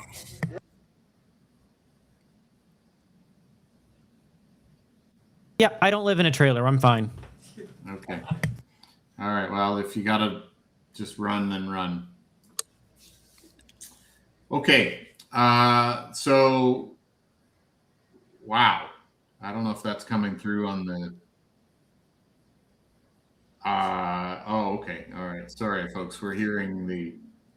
No, that's all right. It's. Kev it's is actually- going to make certain it's gone by decapitating the thing. All right. Okay. Congratulations. I was you- going to ask, can Yeah. you tell if that's the same paw? He didn't seem very aggressive. Of course, he could just be a scavenger, but you Guy saw the will chop tracks a paw earlier. off too and go compare paw sizes. That's a good call. Good thinking, her. All right. Damon's going to be staying in his blind in case there's more than one.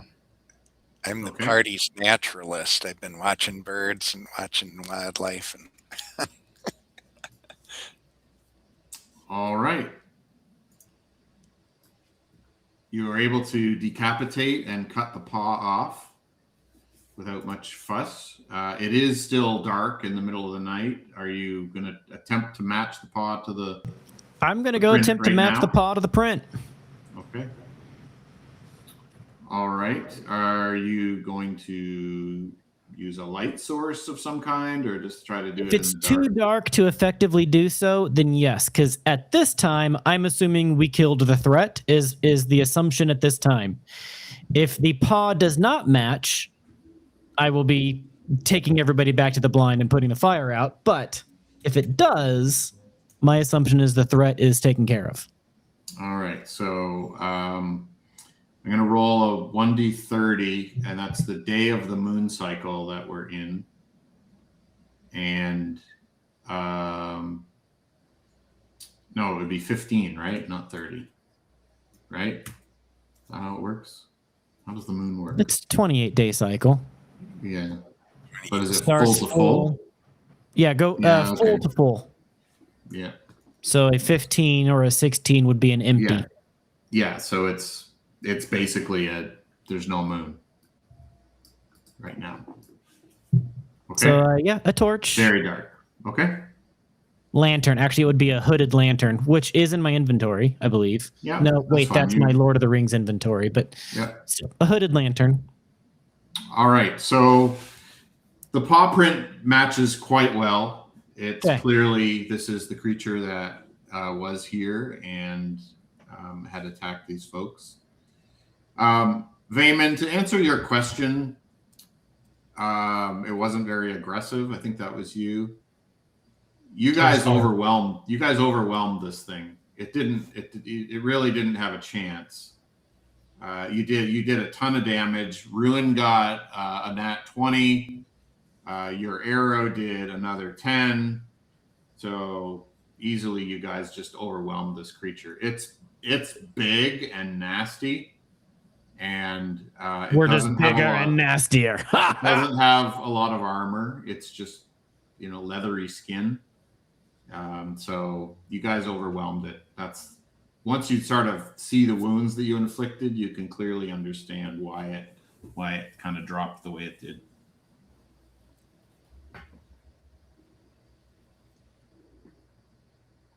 Excellent.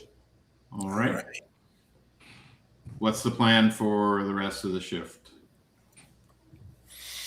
Well, I think we should Definitely. still stay in the line just in case.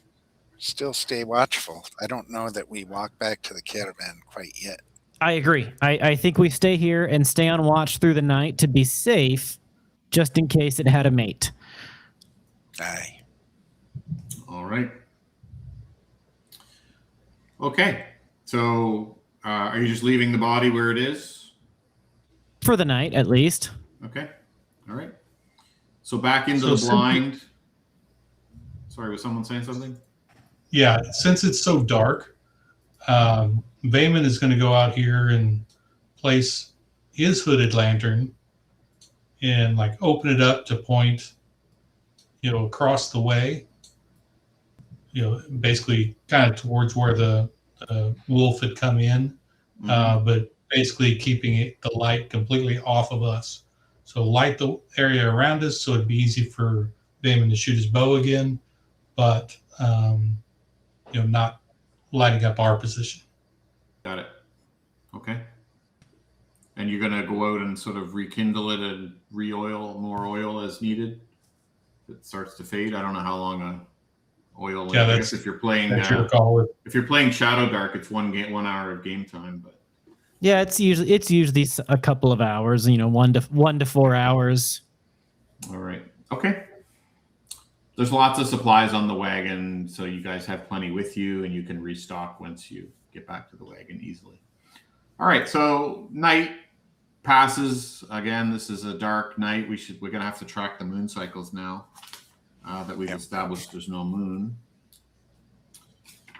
Morning comes. The sun pops up to what seems to be another beautiful summer day. We're almost at the end of August now, I believe. I can't remember the exact date when you set out, but we're at the end of the Tolkien August month, and we'll be heading into September in the next day or two. And he does have separate names for them. I just don't know what they are. As you get up in the morning, you start to take a quick look at this beast, and it is not a wolf. There is something very, very, very strange about this creature. Not just sort of the leathery skin and the wiry patches of fur. This creature has some very strange features, and I'm going to need you all to do a little bit of an investigation to see what you can determine about it. Oh, that is the tornado alarm right here. Yeah. Mm. It's been going off, it's just too fast.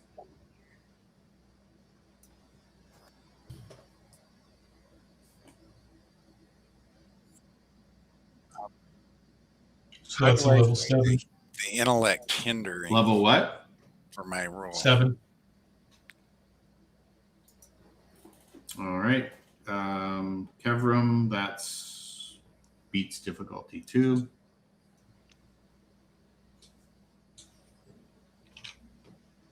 And Har, are you rolling? Yeah, I was trying to figure out that it's an intellect roll because it's an investigation. I'm hindered. Do I up the difficulty, or how do I represent? Yeah, you can increase the difficulty by 1. Well, it's Okay, I didn't so- give you a difficulty, so we'll deal with it on the output. So just difficulty 0, and then we'll see what you got. Yeah, don't worry about it. Oh, Okay.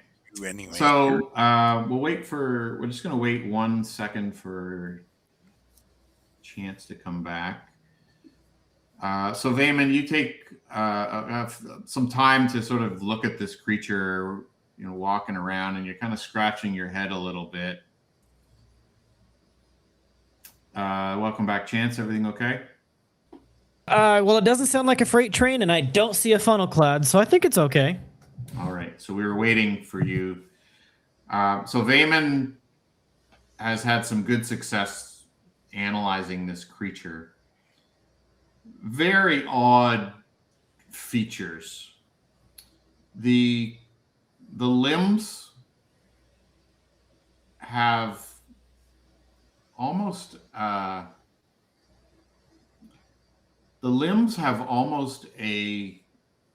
man-like quality to them. It's clearly some sort of strange canine, but the face of the creature and the limbs have a man-like quality to them, meaning that it is a paw, but it's not quite a paw. It almost looks like hands that have been mutated into paws somehow, and a face that's been mutated into a wolf's face. Is lycanthropy something in this world? And would any of us know anything about it? So there is a race of men with close affiliations to bears. And Chance actually referenced them earlier. They are called Bjornings, and they can transform into a bear at night. So yes, to a degree, but no one has ever heard of or aware of such a thing relating to wolves that you are aware of. Okay. Puzzling. All right. What's next?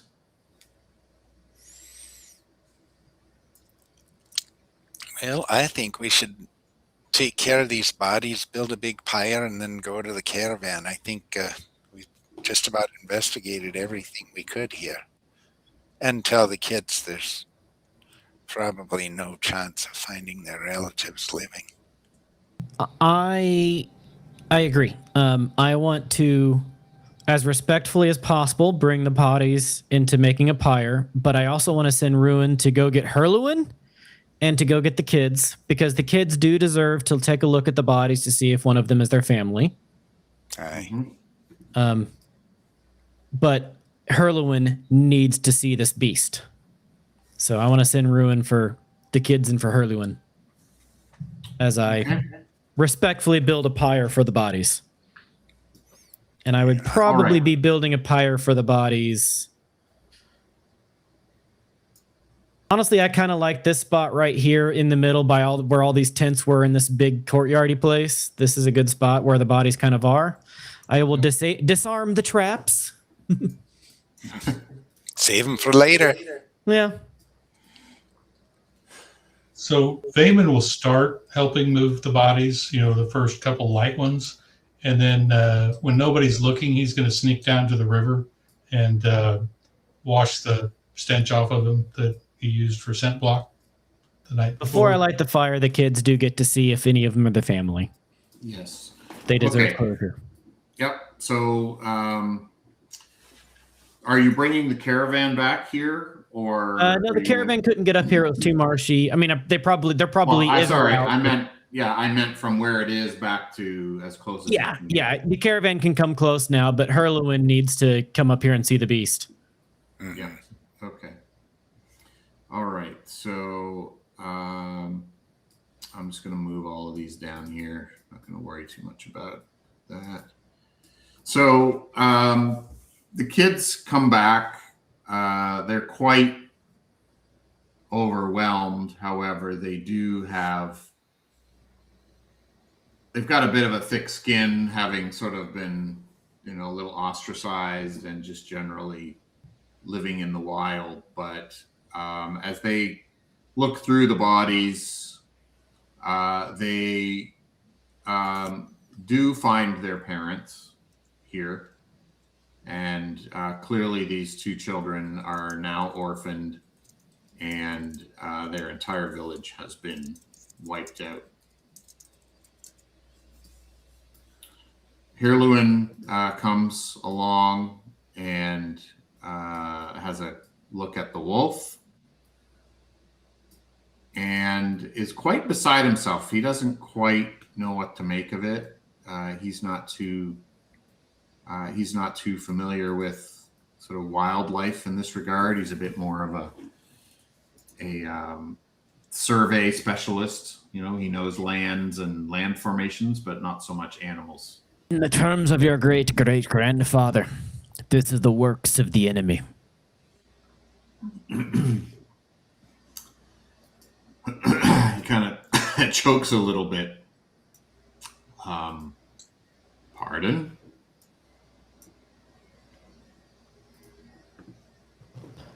The stories I hear tell, even older than I am.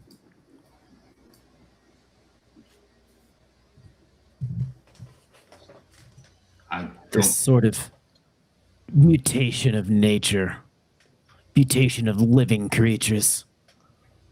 These are the works of the enemy. I know not who the enemy is now,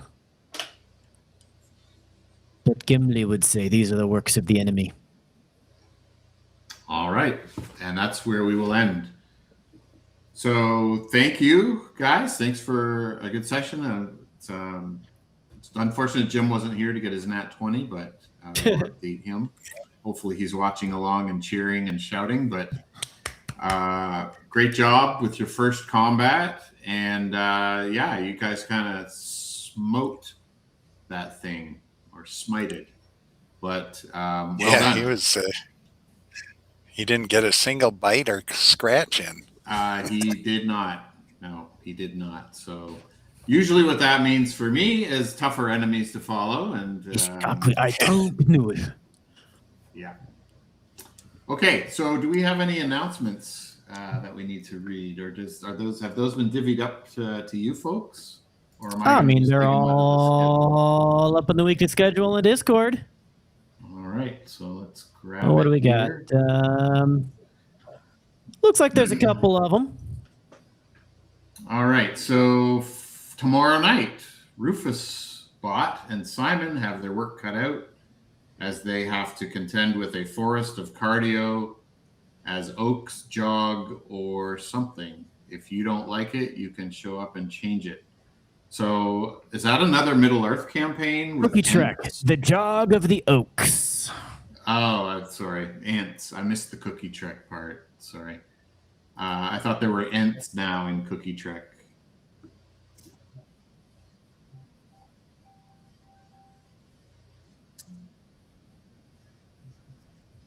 Oh, so all right. So Dr. And Twitch Evelyn O'Connell. Dr. Twitch is in my ear telling everyone to show up and bring out those redeems. And a building made of 100-foot tall books. Okay. Yeah, we're going to keep going. Super Battle Golf with Friends. I happened to look on Discord the other night. I was going to do some posts and updates for the team here in our cast chat, and I saw there was a whole bunch of folks in one of the voice channels, and they seemed to be playing Super Battle Golf, which I thought was kind of interesting. It'd be nice if somebody was streaming that. I didn't see it. Was. We were streaming. It was streaming on the channel. I didn't see anyone streaming it. I just saw people all playing Super Battle Golf. I think Pone was streaming it. Okay. Well, I'll look closer next time. I guess the gang is having fun. Pawn Donkeys will be in the Discord playing Super Battle Golf on Sunday. And then on Monday, Star Trek Klingons Full House. Is that like poker Full House or like Full House with the Olsen twins? Bob Saget? Bob Saget, yeah. It's up to the players. Jim Okay. is supposed to read the Klingon part, so I'm not going to even take a shot at that. But I will, as the resident Klingon actor for that show, I will just say that the disgrace of House Kruge explodes. The reflective game begins. Kruge, kom ikke til mig, Vigro. Kom du, kap to from cap. I was going to take a run at it, but that's way better than I would have done. Yeah, So that's nice good. job, Chance. All right. And coming up next Tuesday, Eve of Ruin, The Coffin Drop, episode 11. Barty's bravest brawlers have found what can loosely be described as refuge in another plane where everything seems bad. But that's good, right? A handful of the brawlers have showcased their inability to handle their liquor, and those that can have found themselves caretakers of the rest. This bond will serve them well as a foul wind approaches. The party may find themselves at odds soon, and they still have to get to the bottom of Vecna's return. Hopefully the hangover isn't too bad as the brawler's journey continues. Wow, that one's intense. Wednesday, Architects After Dark with Pawn Donkeys. That's next week, doing Final Fantasy VIII.